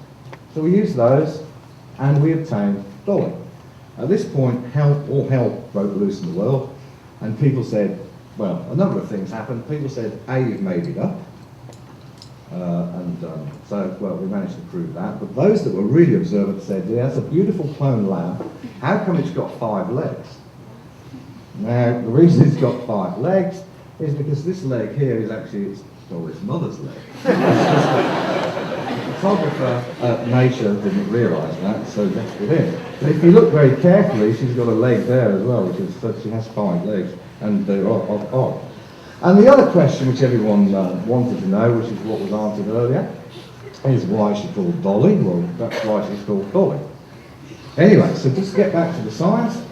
So actually, if we think about the G0 and we think of our window of opportunity to describe, then G0 fits exactly for the same reasons. The reduction in transcription, the chromatin condenses to an extent, and some changes in the chromatin which are probably displacing some of the transcription factors. And in fact, if from other structures, you can see that chromosomes are very actively located, depending on whether they're active or inactive, in different regions of the nucleus. But when you go into quiescence, the localization is lost. So chromatin structure is lost, and the whole localization of transcription active chromosomes and inactive ones changes. So there are big changes that occur. And a little while later, someone actually showed you can actually take senescent cells and probably similar things and add them into this scheme that I was showing. So that was how we got Dolly, and since then, as Ian showed you, there's been a whole range of creatures which have been cloned using very similar methods. Now, for the next 5 minutes or so, I'm going to go quite quickly because I'm not known for being, quick when I talk. I apologise. And there are lots of different reasons for cloning each of these species. I'm just going to go through a few. But as you know, it's a very inefficient process with losses and abnormalities all through the embryo fetal development, and we have animals that are born and die. And this is all down to hopefully, well, what we call inefficient reprogramming. So I just want to go quickly through these slides because I don't want to go through all of it, because some of you saw some of these slides the other day. But in the original, just to mention, in the original dolly cloning, we used everything we did was in vivo. Our oocytes were in vivo, our culture was in vivo. Unfortunately, due to costs and the Home Office, I can't do that anymore. So I'm actually still working on sheep cloning. And this is just an example of some of the efficiencies. These are some experiments I did at PPL. And you can see number of lambs from 5,000 oocytes, 1.6% birth. It's not very good. And a lot of those died within 24 hours, and a lot more died in the first 6 months. The dog is another good example. You can see here again, number of puppies, 0.18%. It's not very efficient. But however, I'm still working on sheep cloning, and because of various things, we now have to use in vitro oocytes, and we've changed the cloning process. And the first question we had to ask are in vitro matured oocytes is good? Well, we actually recloned Dolly, and we got similar results, slightly higher, but very low. We did very few numbers, so we could actually get good development with our in vitro matured oocytes. So for the last 3 or 4 years, we've been working with in vitro matured oocytes to try and improve the cloning process. Now, as you know, cloning is a multiple-step procedure, and each of these steps can actually be modified in some way and hopefully may alter the frequency or efficiency of cloning. And we've been working on the oocytes to try and improve cloning. We've also been working on the cells and some of the technical methods, and also on the recipients. So we've been working on all aspects of the cloning procedure. I'm not going to describe all of that today because we'll be here all day. But I just wanted to show you 2 tables. This was some early experiments we did where we've been altering the conditions in which we maintain our oocytes and altering experimentally the kinase activities within our oocytes. And although you can see here, and we've been doing that by using caffeine, we do not get any more blastocysts, but what we seem to get was greater retention of pregnancy, or greater maintenance of pregnancy. And using that technique, we've actually now got this up to about 20%, but we can get about 20% of our blastocysts through to term. And these are some sheep you probably recognise that we made last year. So, yeah, okay, now I'll go a bit faster. So as Ian said, I try and describe some of the other aspects, other reasons for cloning. And we've got animal production. There's a whole bunch of reasons here for preservation, just production for companion animals, and the genetic modification aspects that Ian mentioned. So just to show you some examples of what's been going on in the last 10 years, this is a high-yielding dairy cow, and these are all clones of this particular cow who was getting very old and would not breed anymore. This is a thing called the Enderby Island cow. Enderby Island's off New Zealand, and some British Victorian farmers went there and thought it'd be a great place for a dairy farm, but it rains 364 days a year, so after a year they left, and they left all the animals there. And then the New Zealand government decided that they were destroying the habitat, but these things had been left there for 20 generations. They got shorter legs, they'd changed phenotypically, and they lived on seaweed. But the New Zealand government went in and shot them all, but they kept one female and sperm from a semen from 10 bulls, but she was refractive to artificial insemination. So eventually they decided to use transvaginal oocyte pickup and do in vitro fertilisation and obtain a single bull calf, but at the same time they actually tried to clone her, and they cloned using granulosa cells. So they preserved the genetic differences or alterations that have gone on in this animal. Same thing goes for, there are cats in America which are fairly rare in zoos, and they've got viral diseases. So they can take some cells from the animal, which areas of the body where they don't have viral diseases, and they've actually been able to reproduce them. And then another reason is horses, and particularly those which cannot breed because they've been gelded. Often horses are gelded, and then they become champions, but they can't breed them because they've already removed the possibility. But if you clone them, you can get the same genetics. And they've actually cloned some famous racehorses now. But whether they'll be allowed to use them in traditional breeding programs is a different matter.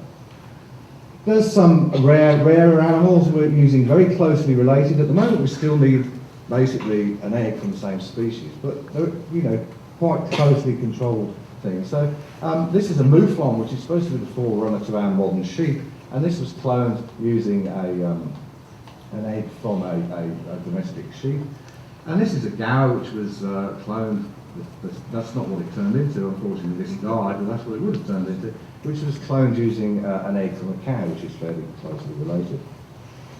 As I said, you know, people have used companion animals, so some people, you know, favourite pet, but as you can see here, they don't even come out the same colour, because that's due to the genetics of coat coloration in cats, very complicated, and the genes switch on and off during early development. So although those are clones, they're completely different colours. And obviously there's the dog called Snuppy, which stands for Seoul National University Puppy. But the thing is, you've got to remember, although you may get an animal, it may not look like the pet you've lost, but it probably definitely won't behave like it, because it depends on how you bring it up, like children.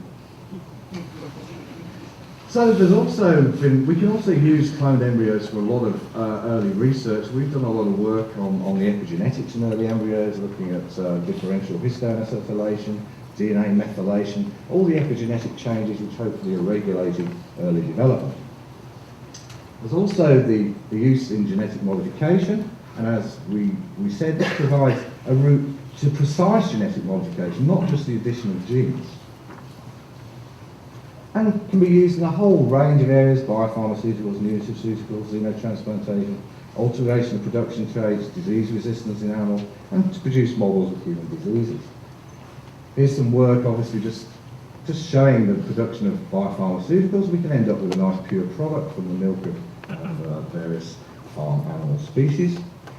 And obviously, the original method of using microinjection was very inefficient. Depending in the sheep, it was probably about 5% of the animals would be transgenic. But if you do it by nuclear transfer, and you've got transgenic cells you've selected in the first instance, all of the animals will be transgenic. And not only that, you can miss out a generation because they're 100% transgenic at the time of birth, and you don't have to breed them to purity. So I used to work for PPL Therapeutics, and we were working on quite a lot of proteins for human therapeutic or nutritional uses. Unfortunately, PPL Therapeutics is no longer with us due to the vagaries of the stock market. However, we did produce quite a few. This was when we were still actually at Roslin, collaborating with PPL. We produced Polly. She carried a gene for human clotting factor. And then, as I said, you can produce small flocks. So here's Polly and the Ollies.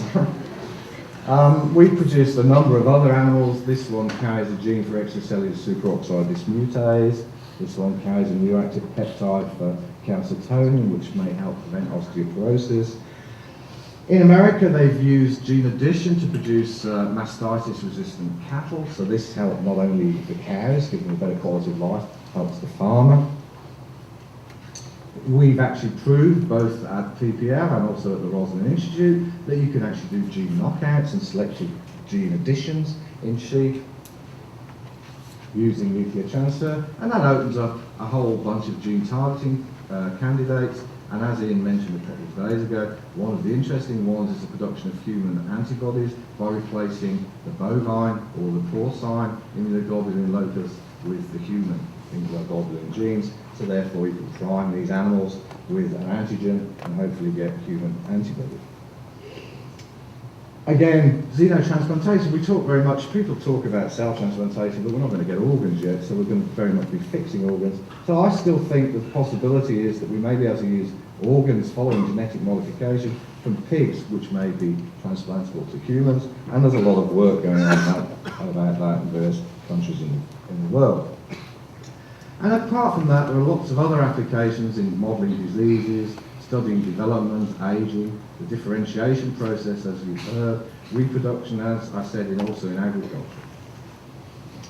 So I'm going to finish at that point and hope that you've got a flavour of what we were trying to do when we were at Roslin, and also see that as well as the cloning process has opened up a whole field, because I think, as Ian explained, the major thing that we showed with the cloning was that cells are not fixed. And I think this has opened up that, combined with the development of human stem cells and the work we're going to hear about at the moment from Professor Yamanaka, has just opened up whole new areas of research into the control of gene transcription, the control of differentiation, and hopefully will have many major benefits for mankind in therapeutic medicine, drug screening, etc., etc. Thank you very much.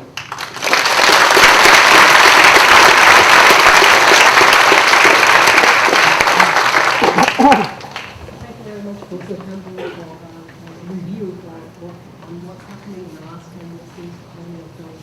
We have time maybe for a couple of questions.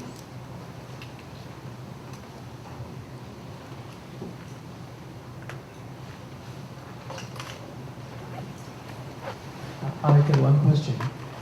It was reported Dolly developed senescence during the early stage. So what's the problem with it? Well, we reported that Dolly's telomeres were slightly shorter. Unfortunately, there's only one Dolly. Now, various other reports have shown that telomeres are re-extended through the cloning process and return to normal size.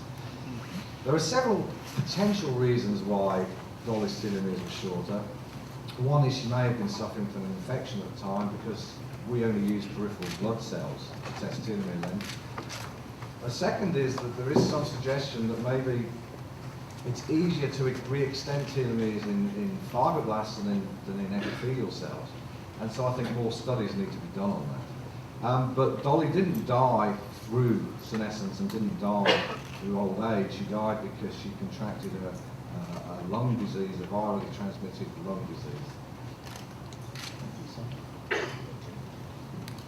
As you showed, the timing activation is critical for it.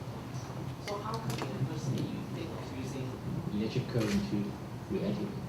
Why do we There are use so many electric current? other ways to react it. Electrical activation was a standard technique which was developed before I started working in the field. And that's what we use when we produce Dolly. We don't use electrical activation now. What we tend to do now is we actually do the fusion and we do it in the absence of calcium ions so that we prevent activation. And then we use a chemical stimulus to activate, which seems to give us significantly better development. But also, the ability to activate an oocyte is very dependent on the oocyte age. Now, I haven't talked about that today. So the older the oocyte, the easier it is to activate. But it appears that the younger the oocyte, if you activate it correctly, the better development you can get in nuclear transfer. So it's a sort of catch-22 scenario. So we have to do a very fine balancing act.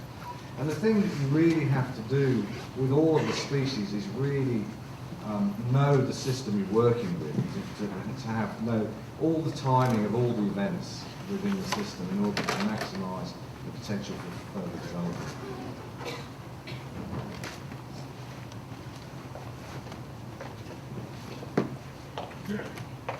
Why you use memory cell as a nuclear? Yeah, well, if you read certain books, it was because we just happened to find them lying around on the shelf, but that's not actually true. The PPR Therapeutics were working on expression of transgenes in the mammary gland of sheep. The expression of transgenes is very dependent on the way the transgene is constructed and also where it integrates. Now, they decided they could possibly use mammary epithelial cells in the laboratory to screen transgenes if they could get them to express milk proteins in the laboratory. The logical extension of that is if you could actually pick out then the best cell that's making the most protein, and you could take that off and make a sheep, you'd have benefits of all worlds. So this was the proposal. Now, the first part was supposed to work, the production of milk proteins in the lab, but it never ever did. And the second part, where we made animals, well, everyone had said that was impossible, but we proved it was possible. So unfortunately, the experiment got reversed, and so we proved the impossible, but we never managed to do what was thought to be probable.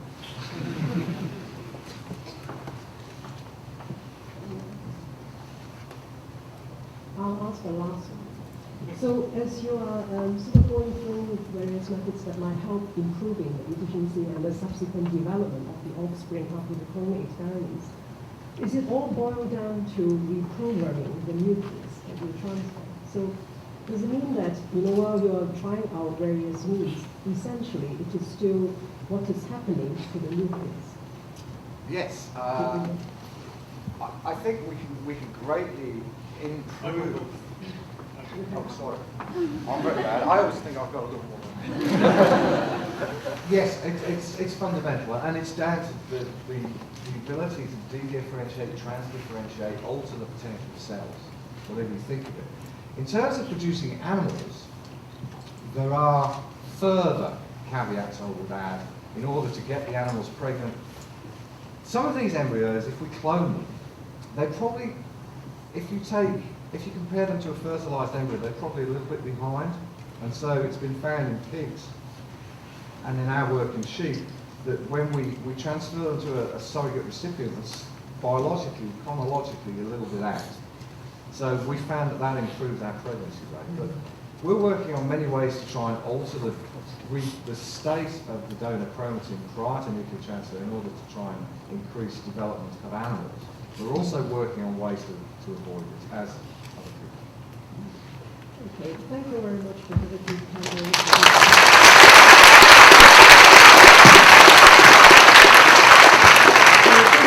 the first part of the short lectures. We'll take a short break. We'll come back and we'll have the third short lecture. Heard already gathered from previous two lectures, one of the holy grails and perhaps the most greatest challenge for people who would like to develop regenerative medicine is the ability to turn a cell backwards in time, and its ability to be able to go back to what it was like when it was an embryonic state, and be able to differentiate again into many different cell types. So that is the sort of holy grail of what we would like to achieve, so that we could take, say, the differentiated cell from our skin, which is easily accessible, and then make it go backwards and then turn it into another cell type that we might need. And if we have it from our own self, then we also can overcome problems of immune rejection. So this is sort of the dream that many scientists have been thinking for many years, and how to reprogram a cell, a differentiated cell, back to the origin. And in this regard, Professor Shinya Yamanaka has made perhaps one of the greatest contributions and great breakthroughs in this aspect, and that's why we are here to hear his talk and to hear about it. But I'd like to share with you that, in fact, Professor Yamanaka has been working on this area for perhaps not as many years as some people have, but has made enormous progress. And I distinctly remember one of his first breakthroughs was his paper in 2003, when he described, together at the same time as another group, Professor Austin Smith, the identification of a gene that was important for the pluripotential state of an embryonic stem cell. That means he was mainly trying to understand why a stem cell had the ability to differentiate many cell types. And moving on from there, he has gone on then to find out actually how you can turn back a differentiated cell to an embryonic stem cell state by using defined factors, meaning to say it is not so much a black box anymore. He at least identified 4 factors that could actually do this. And he did this first in the mouse, which he published in 2006, and showed that you could get mice with them. And then most importantly, very recently, did this with human cells, embryonic stem cells. So Professor Yamanaka is actually very young.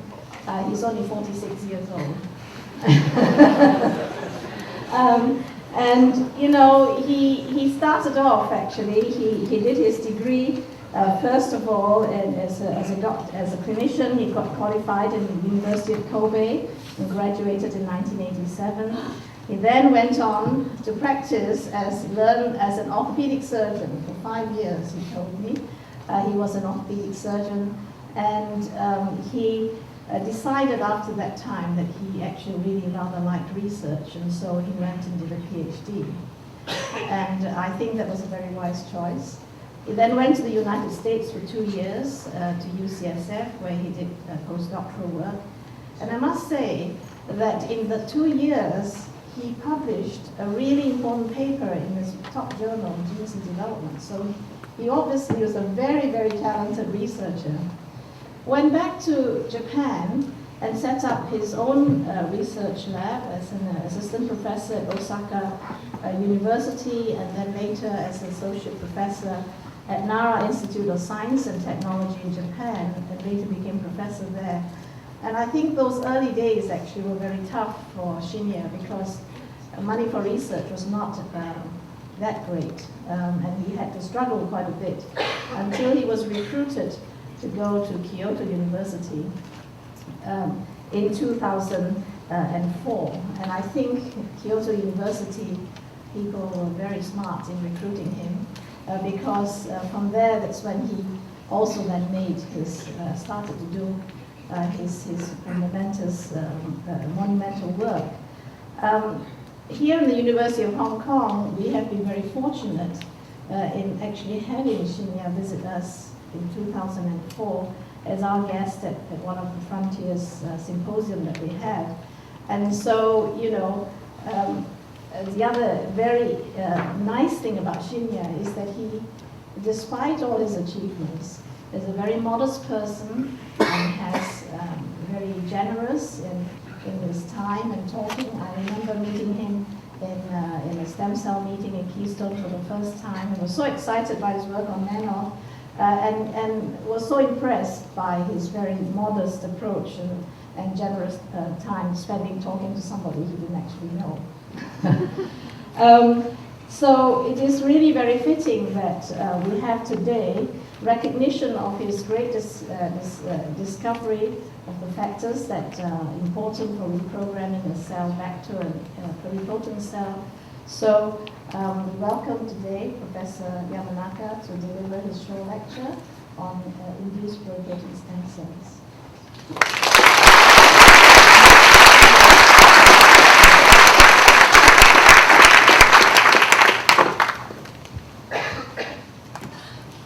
Kathy, thank you so much for your generous introduction. I think you understand about my research more than I do. So, as Kathy mentioned, first of all, it's a distinct honor to be here. I'd like to thank you, all the people involved in this meeting, and also in the prize. I really appreciate it. So, as Kathy mentioned, I started my career as an orthopedic surgeon. I did 2 years residency and continued training 3 or 4 more years. But unfortunately, I found myself very bad at surgery. I thought I couldn't help any patients by doing surgery. So that's why I decided to move to basic science. So I'm a kind of a trail doctor or pseudo doctor. Since there are many young students here, my only message I can tell you is that don't give up. You can do something else.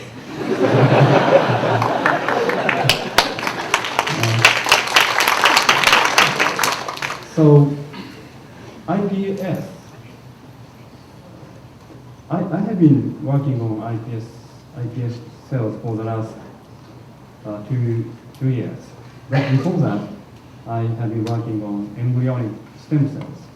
As you all know, ES cells, embryonic stem cells, was first established from mouse Blastocyst in 1981 by Sir Martin Evans, as well as Professor Gail Martin. So mouse ES cells are still very young. It's only 27 years old. However, these ES cells have 2 very important properties. The first one is, of course, their pluripotency. at least in theory, we can make any types of cells from ES cells, including germ cells. The second important property is their rapid proliferation. We can culture them almost infinitely. That means we can manipulate these ES cells in, so we can make genetical modification. So these are the two important properties of mouse ES cells. And because of these properties, we became able to make so-called knockout mice. So because of the pluripotency of mouse ES cells, by microinjecting ES cells into rat seeds, we can make chimeric mice. And also we can obtain germline transmission. So in a sense, we can make a new mouse from ES cell. So since we can modify any gene in ES cell, this means we can modify any gene in mouse by using ES cells. So this technology resulted in the development of so-called knockout mice, in which you can suppress one specific gene of your interest out of more than 2,000 genes of mouse. And you can study the function of that particular gene, and also you can recapture many human diseases, such as CT deficiency. 17 years later, in 1998, Dr. Jane Thompson at the University of Wisconsin succeeded to make a similar pluripotent cell line, human ES cell from human rust. Of course, we cannot make knockout human by using human ES cells. However, human ES cells has another great potential. Because we can induce in vitro differentiation from human ES cells, and because, just like mouse ES cells, human ES cells can proliferate very rapidly, that means by using human ES cells, we can prepare any types of human cells in any amount, anytime. So these cells, these human cells, cardiac cells, neural cells, hepatocytes, and pancreatic cells, and so on, these human cells are very useful in regenerative medicine, and also in other applications such as drug discovery. However, human ES cells had many problems or obstacles as well. The biggest one is the ethical issue regarding the usage of human embryos. Another important obstacle is new rejection after transplantation into patients, because we cannot make ES cells from patients' own cells.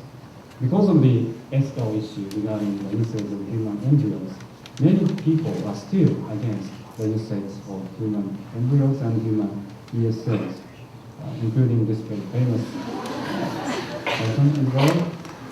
So as you know, President Bush is strongly against the usage of human ES cells. So I had my own lab when I was, I forgot, but I was like 35 years old, like 10 years ago. At that time, I tried to set some goal, long-term goal in my own very new, very young lab. And this is what I decided. Because of the potential and because of the problems of the human ES cells, I like to overcome the problems of human ES cells. More precisely, I would like to make ES-like pluripotent stem cells directly from patients' somatic cells, not from embryos. In order to do this, we have to identify factors that can convert somatic cells into ES-like stem cells. So let me call these factors PIF, pluripotency-inducing factors, in my talk today. The biggest problem, the biggest challenge was whether we really have PIF or not. However, from the study of Sir John Garden in 1960s, we knew that at least Block X have PIF, pluripotency-inducing factor, as you heard from the previous two talks. However, frog is a frog, it's not human. I hope human is more complicated than frog. So many people in the field believe that only frog eggs have PIF, not mammalian eggs. Many people have failed to make from animals, from mammals by nuclear transfer. Until 1996, when the two scientists here, Sir Ian Wilmot and Professor Keith Campbell, succeeded, this is a nuclear transfer. By using this technology, both Ian Wilmot and Keith Campbell succeeded in making Dory the sheep. And they published this result in 1997. I remember, it was 10 years ago, I remember how excited I was when I looked at this Nature article. I do not believe in dreaming, but it was real breakthrough. From their success, I learned that even mammalian eggs have PIF, pluripotency-inducing factors. So, since mammalian eggs have PIF, we should be able to find them. However, as you know, working on eggs, even mouse eggs, is kind of difficult because from one mouse you can only collect up to 10 or 20 eggs. So having enough research material is very difficult as long as you use eggs. But soon after, Dr. Takashi Tada at Kyoto University showed that not only eggs, but also ES cells have PIF.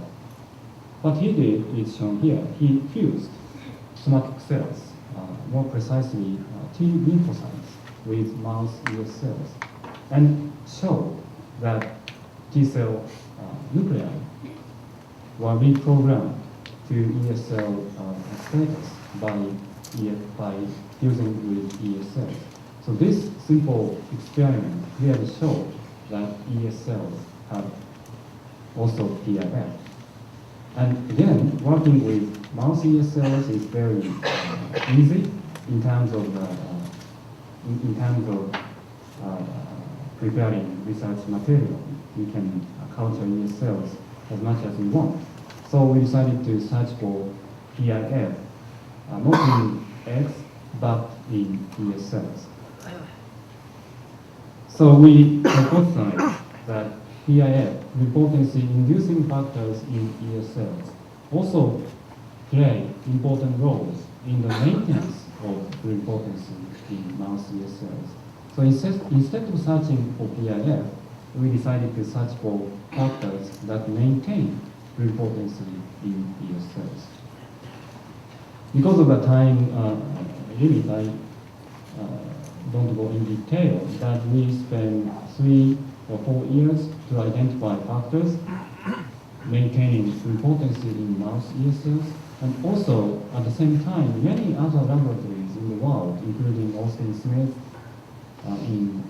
during that time in Scotland, and many other people, including people in Japan, were studied on very similar issue.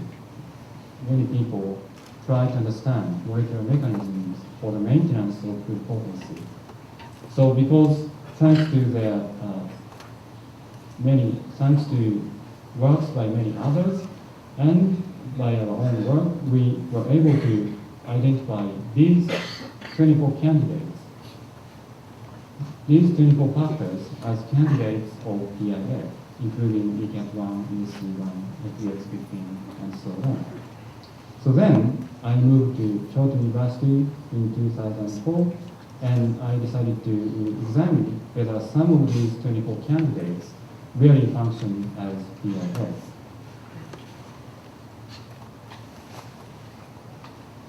So again, I won't go in detail, but in the beginning, we tested single factor out of the 24 factors, one by one. But unfortunately, we found that any single factor could not convert mouse fibroblasts net into ES-like cell. But I have the most fortune for me was that I have many young students and fellows who did not give up. So the person who was working on this project did not give up when we knew that any single factor didn't work. He did not give up, but instead he just tried different combination of the 24 factors. So again, to make a long story very short, we found that the combination of these 4 factors out of the 24 factors, OX34, FOX2, KLL4, and C, by introducing these 4 factors, we were able to generate ES-like stem cells from mouse fibroblasts, not only from embryonic fibroblasts, but also from adult fibroblasts. We designated these ES-like stem cells, iPS cells, for induced pluripotent stem cells. So we published this data in 2006. So we showed that by microinjecting mouse iPS cells into blastocysts, we can make chimeras, and also we can obtain germline transmission. So pluripotency of mouse iPS cells is equivalent to that of mouse ES cells. We can also induce differentiation, directed differentiation in vitro from mouse iPS cells. We can generate neuron, astrocyte, oligodendrocytes from mouse iPS cells, just like from mouse ES cells. We can also recapturate vasculogenesis from mouse iPS cells, as you can see in this video. So these structures were positive for CD31, which is a marker of vascular endothelial cell, and also alpha-synuclein muscle actin, which is a marker of neural cells. We can also induce cardiac differentiation from mouse iPS cells. We can make these beating cardiomyocytes. These cells are positive for various cardiac markers, and these cells show this kind of active potential. So, since I used to be a doctor, since I'm a pseudo doctor, my goal is to contribute to clinics, to patients, human patients, not mouse patients. So the next, of course, next important task for us was to translate this technology, iPS technology, to human. We soon, even before we published our mouse paper, we started the next project to generate human iPS cells. We introduced the same 4 factor into adult human fibroblasts. But we are not so sure in the beginning whether the same 4 factor work in human cells, because as you know, human ES cells and mouse ES cells are so different. They look different, and the cytokine requirement for cell renewal is very different between the 2 species. So we are not so sure whether the same 4 factor work with human cells. In the case of ES cells, as I mentioned, it took 17 years from mouse ES cells to human ES cells. So we are not sure how long it will take to translate mouse iPS cells into human. Again, these 2 ES cells are very, very different. However, it turned out that it only took 1 year to make this morphology should become familiar. So they're very almost identical to human ear cells. We perform immunostaining of some marker genes with human iPS cells. We found these cells were negative for SSEA1 but positive for SSEA3 and SSEA4. These are identical patterns to those in human ear cells. We were able to induce neural differentiation from human iPS cells by co-culturing with PR6 stroma cells. We can generate beta-3 tubulin positive neural cells, which are shown by red. And also we can generate TH positive dopaminergic neurons, which are shown by green, in green. These iPS cells are derived from 36-year-old women, but now we can make iPS cells and neurons from skin cells. How about other types of cells? We were able to generate built-in cardiac myocytes from skin cells through iPS cells. So when I looked at this in microscope, my own heart really synchronized with this beat. It was the moment which we became most impressed.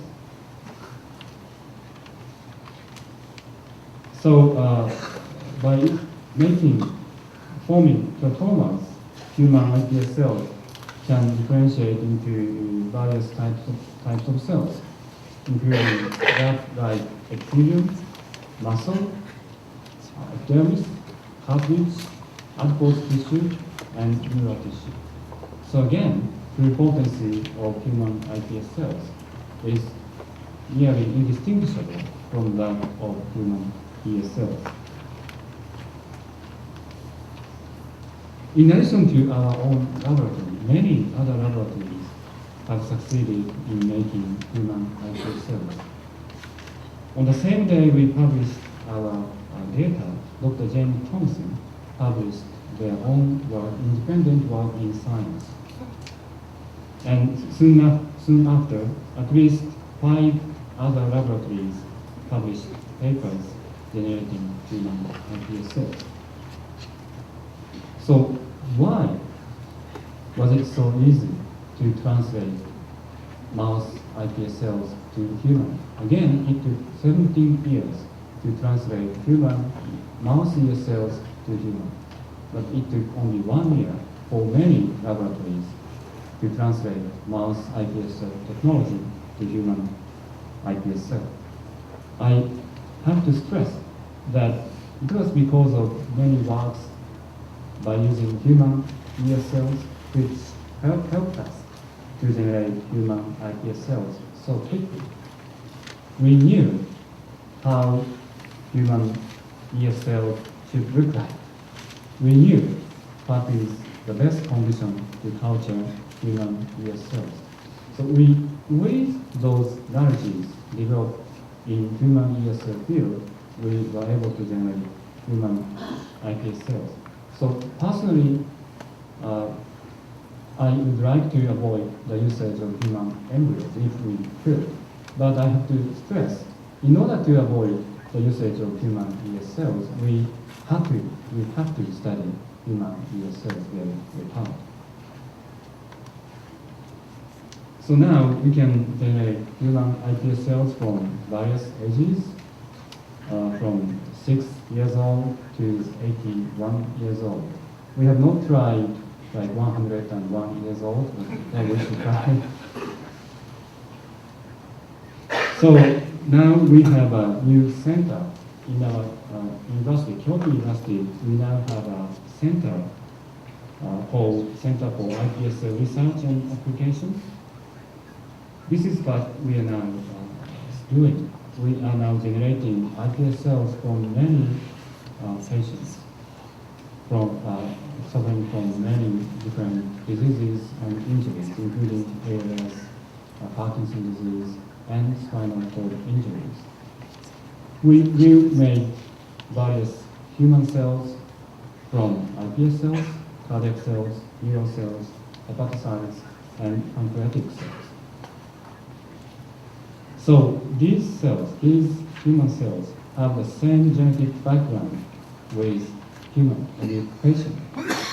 So we're hoping that in the future we can use these cells in cell transplantation therapy, in regenerative medicine. However, I have to stress that it's too soon to apply, to discuss about the application of this technology in regenerative medicine, in transplanting to patients, because we have to worry about safety issue of these cells. We introduce the 4 or 3 factors into adult somatic cells to convert adult cells back to ES-like status. So the process involves de-differentiation and the activation of cell cycles. Very similar things do happen in the process of tumorigenicity. So reprogramming and tumorigenicity have a lot in common. So I really hope that we are making very useful reprogrammed cells, but we may end up making tumor cells. So I really have to stress that we really need a lot more basic researches before we can apply this technology to patients in regenerative medicine. So of course that's what we are working very hard. Even now, my fellows should be working very hard, I hope. But this is not the only one potential application of iPS cells. We have more promising application. That is in vitro usage of these human cells. So again, by using this technology, we can prepare good amount of cardiac cells, neural cells, potentially hepatocytes and pancreatic cells, having the same genetic background, genetic information with patients. So these cells should be very, very useful for various in vitro applications, including to understand disease mechanisms, to screen more effective drugs, and to predict toxicology or side effects of any drug candidates. So let me give you only one example about such application. So there is a cardiac syndrome called long QT syndrome. Long QT syndrome is characterized by prolonged QT interval. The real problem of this syndrome, long QT syndrome, the cause of long QT syndrome is sometimes very simple. This long QT syndrome can be caused by many different drugs, medicines, such as antibiotics or cough medicine. And some people are very sensitive. So some people tend to have this kind of abnormality easily by many drugs. So the real problem of this syndrome is that in many cases, often this abnormality resulted in this kind of lethal arrhythmia.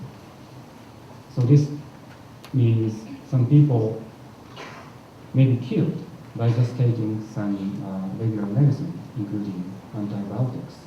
So if that happens, the patient and the family is not happy, of course, and the drug company is not happy. They have to withdraw the drug from, they have to withdraw. So, it would be very nice if we could predict this kind of instance. The best way right now to predict long QT syndrome is shown here. Again, some patients are very sensitive to many drugs. They can easily have long QT syndrome. So the best way right now to test potential side effect is to deliver drugs or drug candidate into those sensitive patients. This is the best way. But as you can imagine, this is very, very dangerous test. This patient may cause long QT and may cause lethal arrhythmia. But if we use iPSO technology, all we need is a small skin biopsy sample from these patients. Then we can make iPS cells. Then we can make beating cardiac myocytes. We can monitor active potential of those cardiac myocytes, beating cardiac myocytes in vitro. So instead of delivering drugs into patients, we can add drugs to these beating cells. Of course, we can use much higher dosages than we can use in patients. So hopefully by applying this kind of technology, we can predict the risk of long QT syndrome more precisely in the very near future. As a matter of fact, the field is moving very fast. Just a few weeks ago, two groups at Harvard reported the generation of patient-specific iPS cells. Dr. Kevin Egan published a paper in Science. They succeeded generation of iPS cells from ALS patients. Dr. George Daly published another paper in Cell. They succeeded making iPS cells from more than 20 diseases, patients suffering from 20 diseases. And of course, our own institute, our own center is now working very hard to generate iPS cells from many, many patients. And I believe many other laboratories in the world, including China Wilmot, are making iPS cells from many patients. So those patient-specific iPS cells should be very useful in vitro usage. And after many, many basic research, they could be useful in regenerative medicine. So I'd like to thank these young people, young fellow students in my lab who did all the work I presented today. So this is not my life.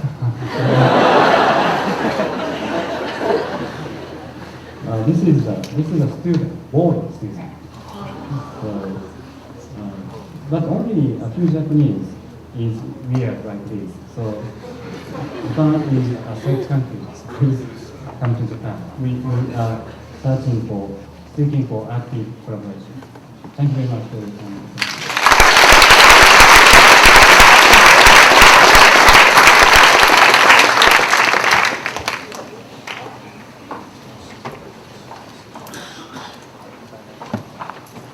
Thank you very much, Mr. Yamanaka, for really exciting talk. I think we have some time for a few questions before we start the forum. So, are there any questions? Yes? I'd like Can you to, say who you are? Identify yourself.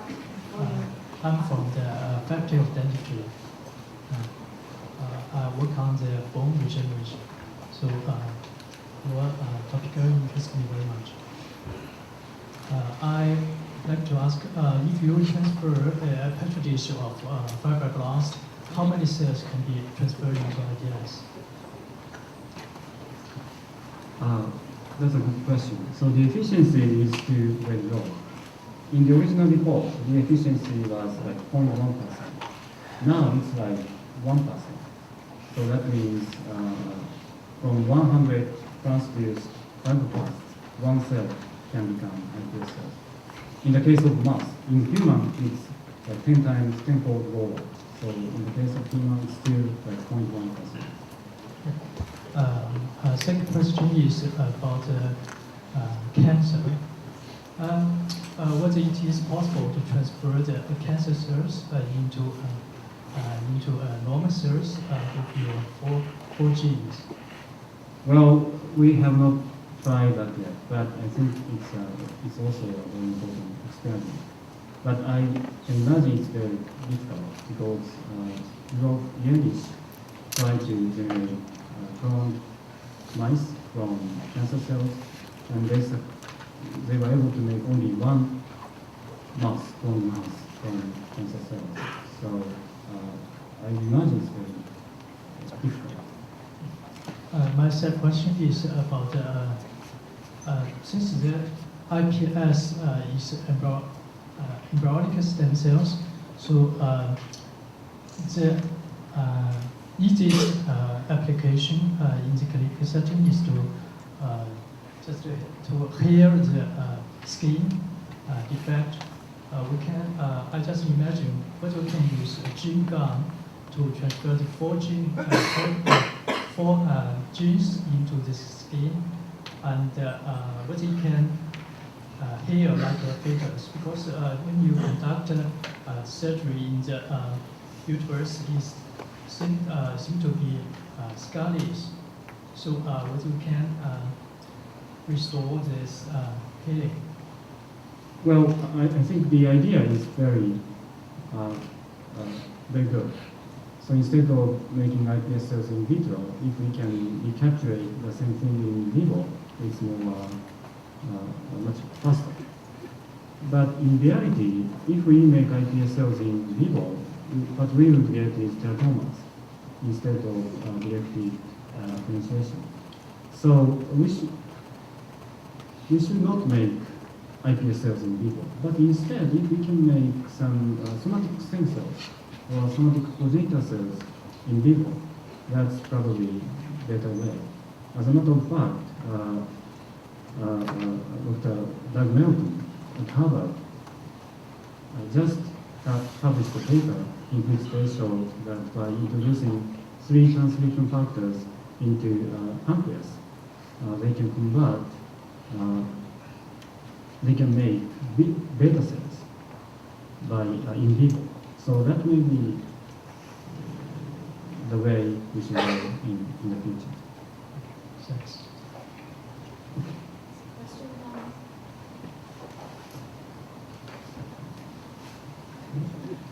Kevin Tong, medical alumni. May I know your views on iPS cells to critical applications of organ transplantations and blood transfusions? Thank you. So it's still very difficult to make organ themselves from iPS cells. But some people have been trying to make organs from ES and iPS cells by using microinjection into embryos. So, for example, some knockout mice do not have kidneys, so they die. But if we inject normal ES cells, those mice, knockout mice, can survive, and the kidney in those mice are totally derived from injected ES cells. So, at least in theory, we can do a similar thing in a larger animal. So maybe in the future, we could make organs by using ES or iPS cells. How about red blood cells? Liver. And blood cells? Or red blood cells. Well, so at least from ES cells, some people have been working very hard to make red blood cells, and they succeeded.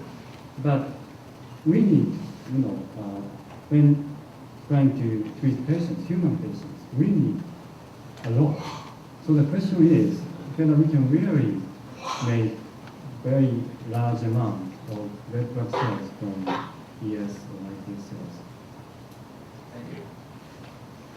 Hi, Dr. Zhou from biochemistry. I have two questions. First one, have you compared the iPS induction efficiency among the donor cell derived from different age? The first question. Second question is, do you think cellular senescence will be a kind of a barrier for the induction of iPS? The third question is, do you think the epigenetics will actually contribute largely to the induction of iPS? So the first question, as I showed, we have generated iPS cells from 6 years old to 81 years old. And in terms of the generation of real iPS cells, we didn't see significant differences. But in addition to the real iPS cells, we often observe non-iPS colonies, tumor-like colonies.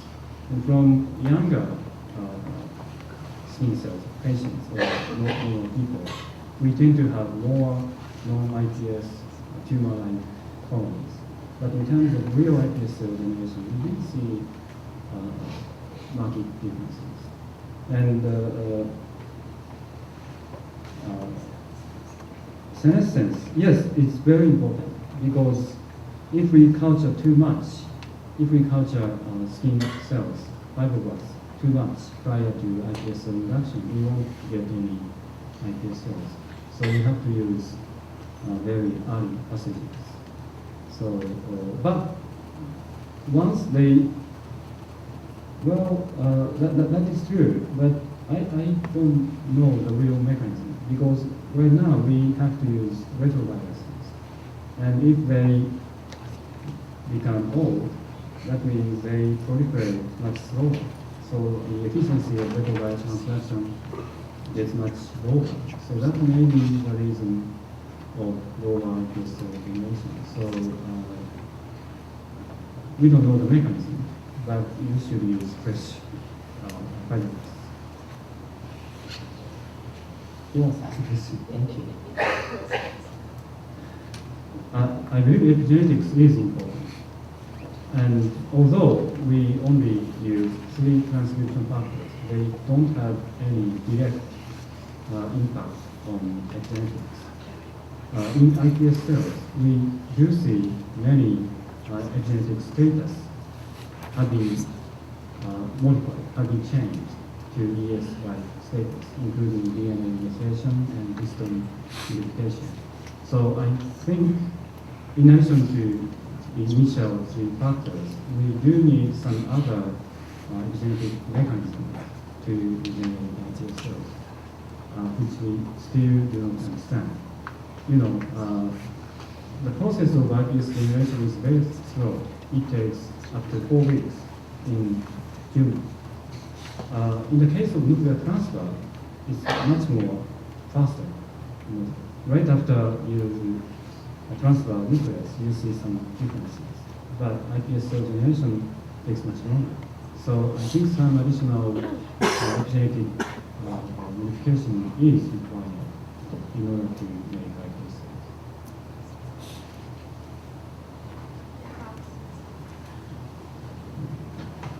How does the iPS cell compare to the ES cells in terms of the spontaneous, their tendency to spontaneously differentiate? The reason why I ask is I wonder whether they are more easily controlled for the differentiation compared with ES cell, or they face the same kind of challenge. Well, that's very important but difficult to answer because we do see differences even among different iPS cell clones. And also we do see differences between different ES cell clones. So we really have to compare many more iPS cells and ES cells before we can definitely answer whether iPS cells can more easily spontaneously differentiate or not. So, but we did not see huge difference. That's for sure.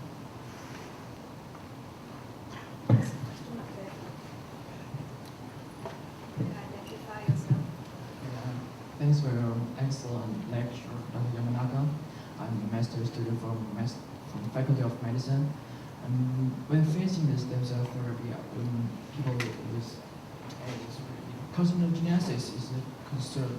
So I would like to know whether you have a case of cancer cell or other tumor cells generated in your report, in your work. So, yes. So after introducing the three, no, originally we showed that we need 4 factors, OCT4, SOX2, CLF4, and CINIC. Now we show, and others show that we don't need CINIC anymore. We only need 3 factors. So after transducing those 3 factors, in addition to iPS cell generation, we do see some other types of cells emerge, and they look like cancer cells. So I think, again, reprogramming and fluid density is kind of very similar. So we really have to find a way to distinguish the 2 very similar but different processes.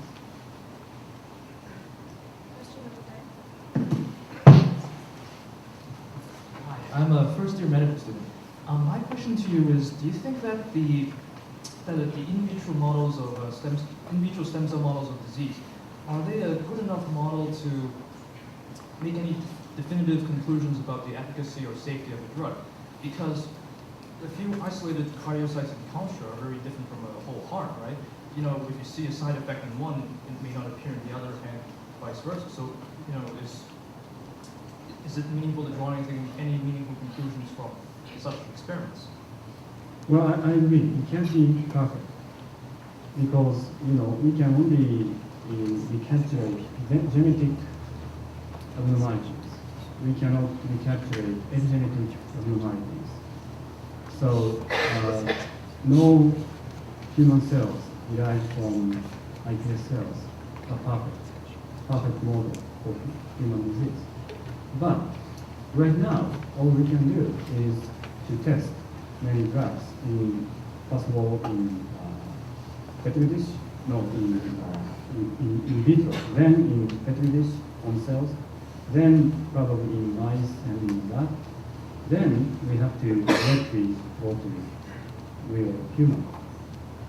But and the result is we observe many cases of side effects which we did not predict. We could not predict in animal models.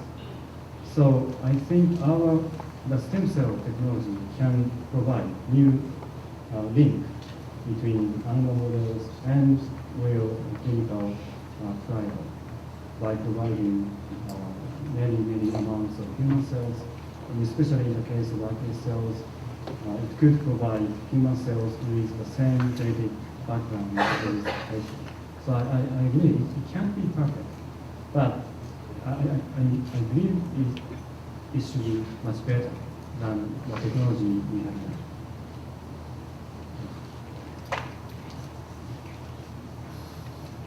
Okay, I've been reminded that we have to have a discussion now. So we shall now invite the 3 speakers and our Vice Chancellor, Professor Chicho, Professor Ho, to what was it.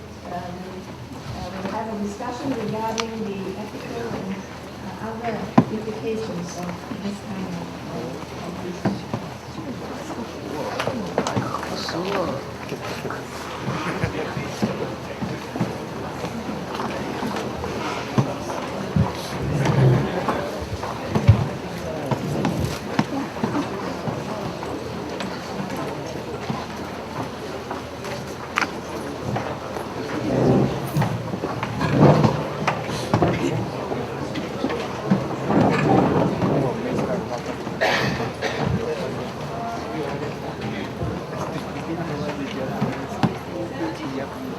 Don't go.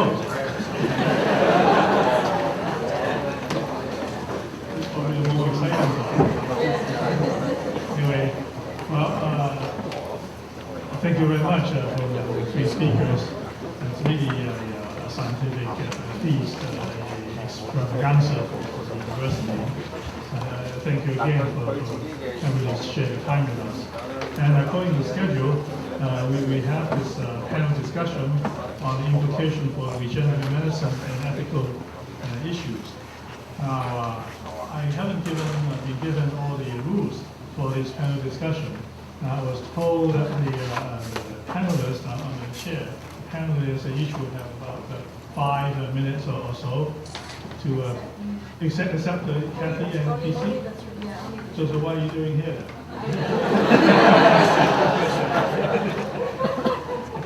PC can answer about Hong Kong regulations. Okay, yes. We are actually the chairman of the reproductive technologies. Anyway, so because of all these new technologies, all those scientific breakthroughs, obviously the general public is always concerned, or is interested rather, about its application. So therefore, with all the techniques, regenerative medicine becomes a topic. Of course, that would be the application that we already touched upon. On the other side is really the more sort of pessimistic side of things, like are you start to play God, are you start to have any other undesirable experiments going on, and all these things becomes sort of another side of the discussion.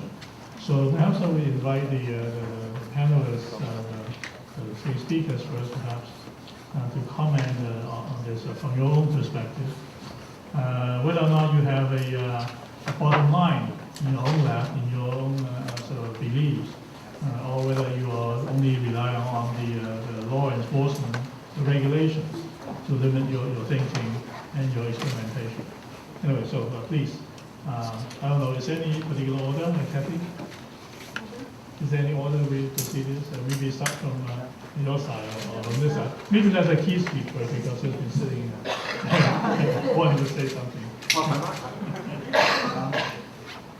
Let me say some things really related to cloning rather than therapeutic aspects, because I'm more involved in obtaining cells or defining methods to obtain cells.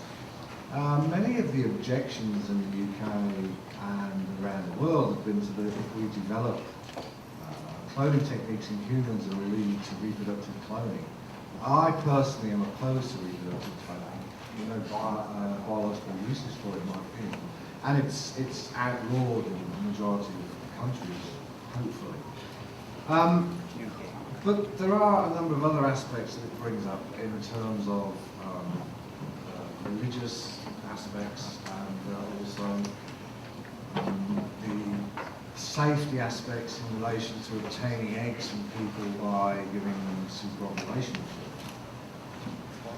I believe as long as things can be done safely, there is a role for this research. And although we have a number of ways of obtaining embryonic stem cells, or within potential cells, I think we have to pursue still all of the cell types and do comparisons to see their relative good and bad points.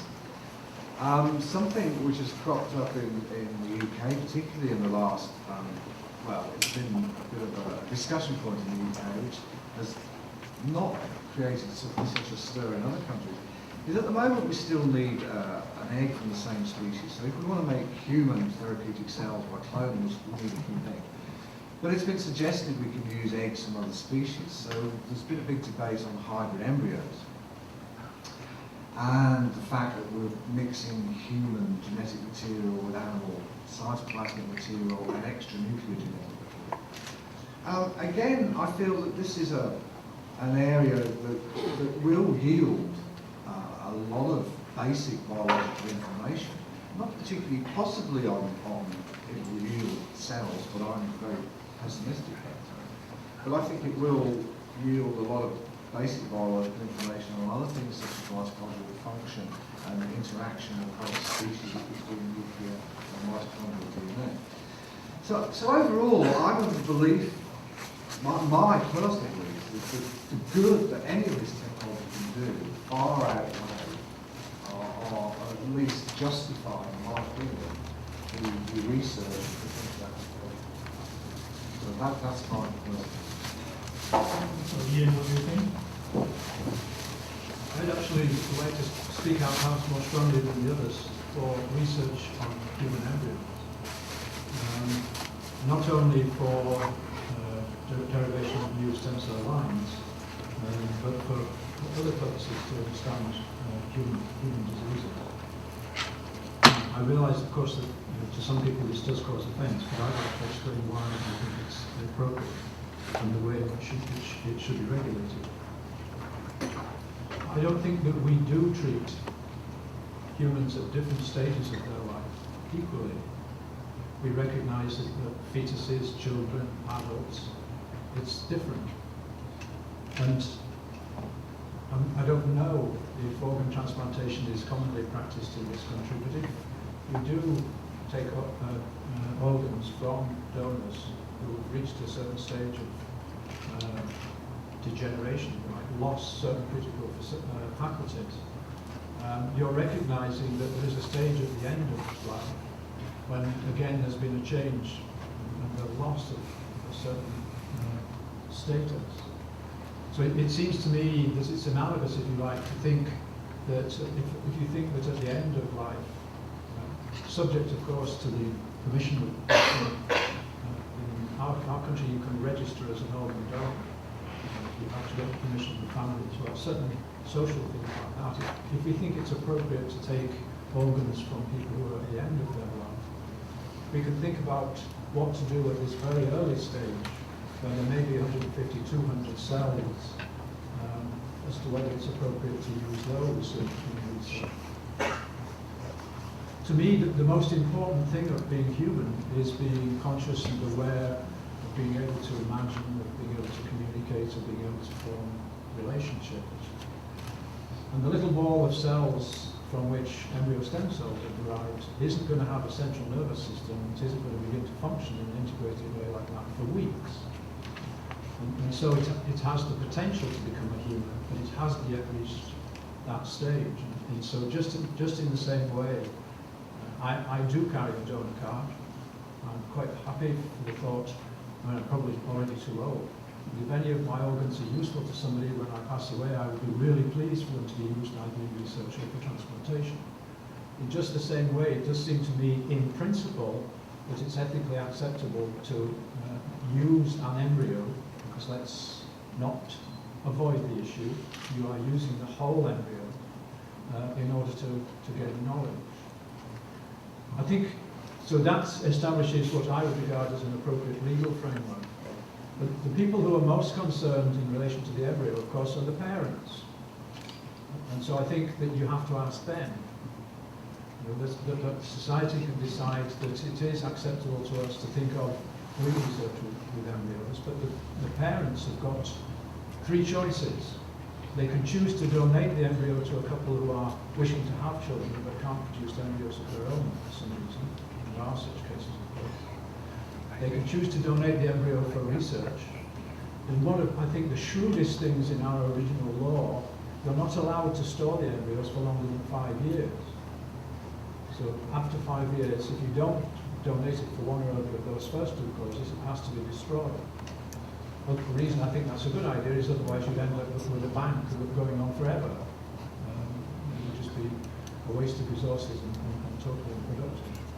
So I think that if people are able to say to the community, and of course there are ethics approvals boards locally and nationally for things like this, that there is a potentially beneficial project that they have in mind to produce stem cells to understand inherited diseases, whatever it is. And if the parents prefer for the embryo to be used for that purpose rather than it be destroyed or be offered to an infertile couple, I think that's an appropriate thing to do. And I concur with a remark that Keith made that I think we still need to learn more about embryo stem cells. They're still relatively unstable. We're probably not as efficient as we could be at deriving new lines. And so I would suggest that it's important that we continue with that research. Those stem cell lines themselves may be useful in research, but also they're the cell population against which iPS cells will be compared. At a certain time in the future, I think that we'll find that the iPS cells really are equivalent to the ES cells, and perhaps at that point it will be no longer necessary to derive new lines in order to learn how to do it. But I think we're an unknown number of years away from that point. But I do have great faith. I think this man's experiment is one of the most important experiments of this new century. I have great faith in iPS cells, and I think that they will be extremely important. But at the present time, we can still learn from research with human embryos. Xinyan, your turn. Thank you. So I completely agree with the young woman. You know, so again, although I'm a sugar doctor, but once trying to become a doctor. So to me, the most important thing is to help patients, to treat patients. So if the best way or the only way to treat patients, some patients, is to use human embryos, I'm willing to do that. You know, in Japan, the first human ES cells was generated only 4 or 5 years ago. Dr. Yamanaka, my colleague, generated human ES cells. But it took so long because he had time to build human embryos. When I heard his talk, I thought I was willing to provide our own embryos if my wife agreed. So I'm not against using human embryos or ES cells at all in an ethical point of view. But at the same time, it is my very, very natural feeling when I looked at human embryos through microscopes. It was very natural feeling to me that they are very special. They're not just like cells. So I thought if we could avoid, we should avoid, or we'd like to avoid. So that is one of the reasons I have been working on this project, and it's still the same. But I'm still not against using human embryos and human ES cells. As I mentioned during my talk, we really have to study human ES cells and human embryos in order to understand them, and in order to find a way to avoid, in the future, the usage of human embryos. So we are scientists. And I'm a physician, so I don't say just no to any human embryo works or human ES cell work. I agree. We really have to study human ES cells. That's why I have a small lab in San Francisco as well. Because in Japan, I'm not allowed to human ES cells. Because Japan has one of the most tight regulation about human ES cells in Japan. So I'm not allowed to human ES cells. So the only way for me to use human ES cells is to have lab in somewhere else. So I have to commute to San Francisco every month. So it's a lot of work, but it's important. So for the next, I don't know, 10 years, I believe we have to study human ES cells. All right, thank you. So I think I can invite the local panelists, PC or Kathy, to add in or respond before I have others ask questions. Perhaps I can say a few words about the situation in Hong Kong about regulation. I fully concur with what Professor Campbell and the two speakers have said about the need for studies and the use of human embryos for research.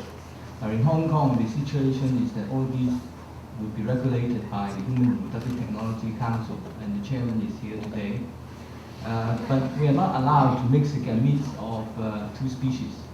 I think we have heard from Professor Campbell the important knowledge that can be generated by such experiments. And in fact, we have argued that we should be allowed to do this, but unfortunately, we have not been able to convince the council to change the law. And also changing law is more complicated, and it takes a lot of time. But I think we have an obligation to educate the lay public about all these, because that is necessary to convert them to the benefits of allowing the research in this area. As far as human embryo is concerned, there are regulations governing the use of human embryo. And as Sir Ian has said, I think there's still a need to derive certain human embryonic stem cells. And I do hope that the council would consider all these favorably when we apply for liberation of human embryonic stem cells. Now we're senior doesn't have to travel that far. Could I just ask it is a related question. Could somebody tell us about the regulation of abortion? Yes, I can respond. Abortion is allowed under certain situations. For example, you need two doctors to certify that there is a life-threatening condition to the mother if she carries on with the pregnancy, or the risk of physical and mental health for the continuation of pregnancy is greater than the risk if it is terminated. And then when there is evidence that there is a serious congenital abnormality in the fetus, which gives rise to a seriously handicapped baby. So it's very much based on the British abortion law previously.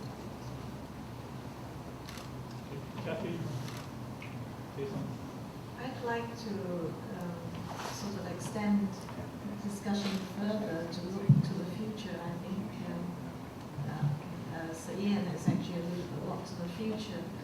And I think what Shinya talked about today also, in terms of his application of the iPS cells for drug discovery or for future research for treatment,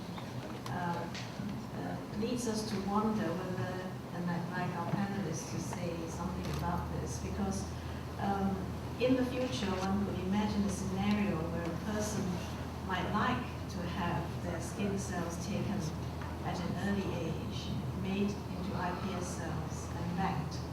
Because I guess the time taken to make an iPS cell when you are very sick, there may not be enough time to actually do the work to get iPS cells and then differentiate them into the appropriate cell therapy. So I'd like perhaps to ask our three panelists to comment on this, and what do they see as the difficulties or the implications regarding such developments in the future? Well, I think that is very true. For example, if in the future we become able to treat patients from spinal cord injuries by using stem cells, there is some time window for the treatment, stem cell treatment. It's been shown that after 8 to 10 days after the injury is the best time for the stem cell transplantation. So we only have 8 to 10 days. But it takes much longer to generate iPS cells, and it takes much longer to induce neural stem cell differentiation. So we can make it. So one idea is to make iPS cell bank. So we now have a cold blood bank already all over the world. So if we can make iPS cells from cold blood cells, it may be the way to go.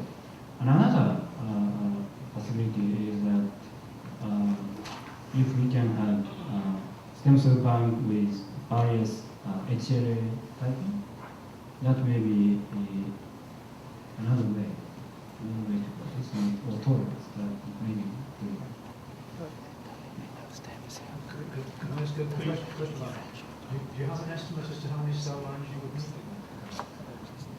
So, Dr. Norio Nakatsuji predicted that if we had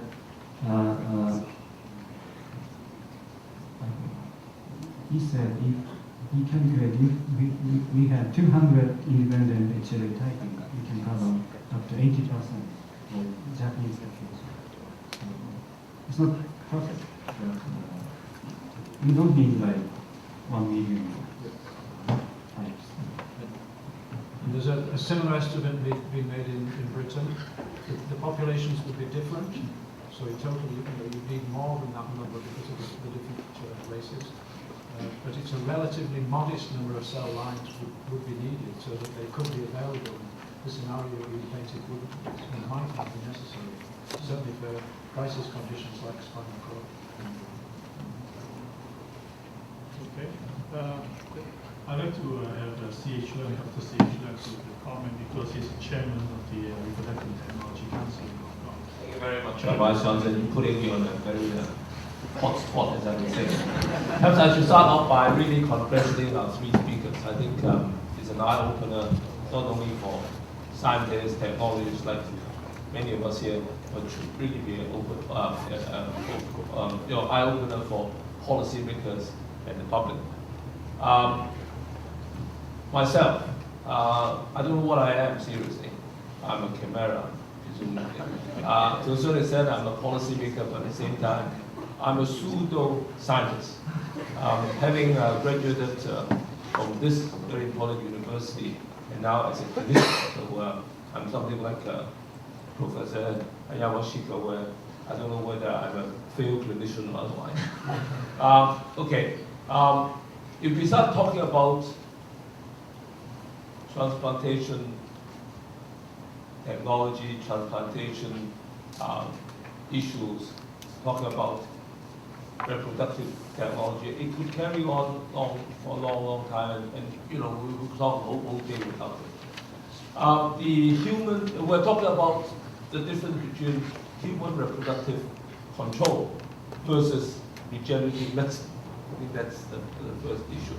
Now, when Hong Kong started to think of controlling reproductive technology back in the late 80s, it's very simple. We're talking about one sperm, one oocyte, producing, technologically to produce an embryo. But as we move along, and at that point in time, it's very simple. We're looking at looking at the social, legal, and issues of the whole issue. We're not looking at technology. As we move along, we realize that a lot of things has changed. We now can do cloning. We now can use stem cells and so on and so forth, which we're not looking at that point in time. The way I mentioned all this is very simple. Science has moved on. Laws have to change in relation to changing science and also changing culture of the society.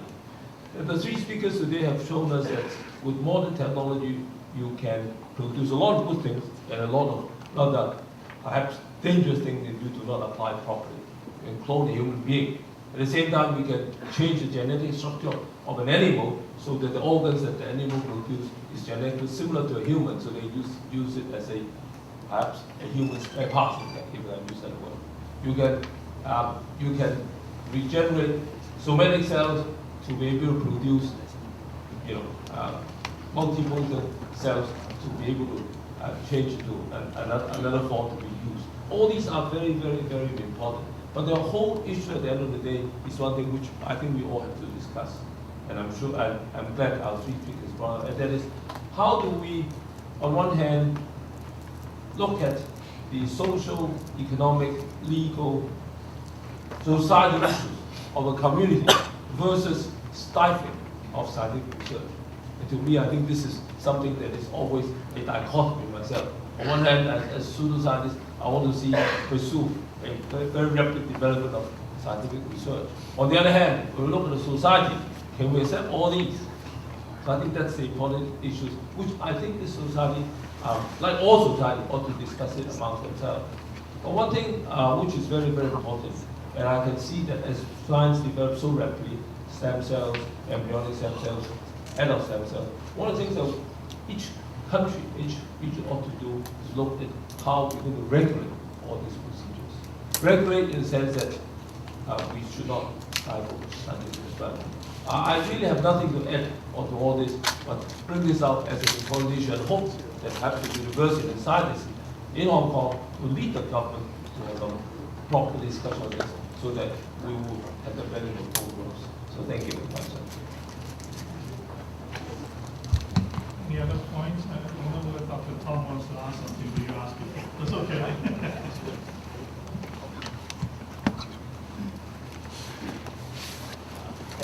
Alumni. A supplementary question for Professor Ho on abortion. Is the age limit, gestation limit of 28 weeks still valid now? In view of the recent neonatology advances, are you going to change propose change? The law is states now is 24 weeks. 24 weeks. But then suppose there were more recent scientific advances, there are people changes. So it's 24 weeks now. When was this change? May I know? No, I think it has always, since the establishment law hasn't been changed, it's always 24 weeks. 24 weeks, thank you. Any other questions? If not, I will ask questions. Yes, sir. Paul. I don't know if it's time to change a little bit the direction. My question is about the use of non-human primate stem cells. Whether this would be an adequate preclinical tool scientifically, and ethically, does it have the same perhaps feel about it as other animal regulations, or is it closer to a human ethical consideration? Is something that bothering me. Okay, do we want to address this question using non-human primates and embryonic stem cells or embryonic all stem cells? I'm not going to comment on that particularly. You can comment on animals. Actually, I have different things about animals. I mean, so there are a lot of, I think, either you or Ian talked about some of the unsuccessful cases. So I think for experimental animals, you can be sacrificed for science, but then you can only sacrifice human for science, right? Therefore, is there any guidelines in animals, right? You asked about the gestation age of human embryos before you can terminate. But is there any guidelines for animals about that stage? In the UK, the regulations controlling animals also go through an ethical review for any animal experiment, and it's all to do with the suffering of the animal, so it's very highly regulated. So, and it's taken on a case-by-case basis. There's very little primate research in the UK, so to speak, and there's been a big onwards of people who object to that sort of thing. But I'd just like to mention, because we were talking about stem cells and using embryos, and then we were talking about reproduction, and something that people also maybe need to start considering here is the overlap. And something that came up in the UK was the potential use of stem cells to make artificial gametes. And that sort of stifled suddenly, in a way, it added a new criteria research, giving people donating embryos for stem cell research, in that they wanted to say they could be used for stem cell research as long as they were never used to produce gametes for reproduction. I just like to throw that out. No, I just reiterate Keith's comment about non-human primates. Historically in Britain, the law, or I'm not sure if it's the law or just the application of it, drew a distinction between different groups of animals. What you would conventionally think of as laboratory animals in doing experiments with. Cats, dogs, equidae were the next category, and then primates, the highest category. And the suggestion was it related to awareness, if you like, the ability of the animals to use the word be apprehensive.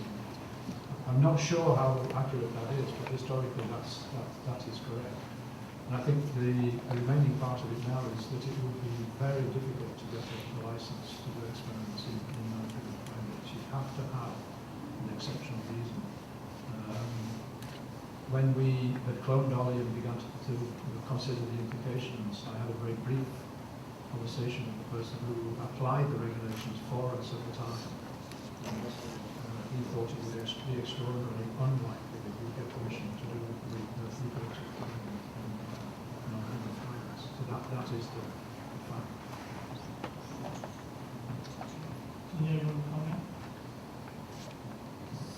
So, considering the therapeutic potential of stem cells, if you want to use those stem cells in patients like Parkinson's disease and spinal cord injuries, I think a trial with like monkeys it is probably essential to study especially to examine the safeness of the stem cell transplantations. I think the usage of non-human primate probably required. So we need a special facility to properly handle those non-human primate models.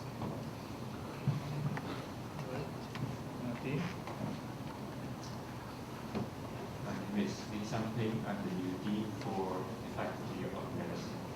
I enjoyed 2 days of wonderful lectures. They are to be music to my ears. They want me to go back to my own lab and quit this job. I also want to recount the comments that I made about 3 years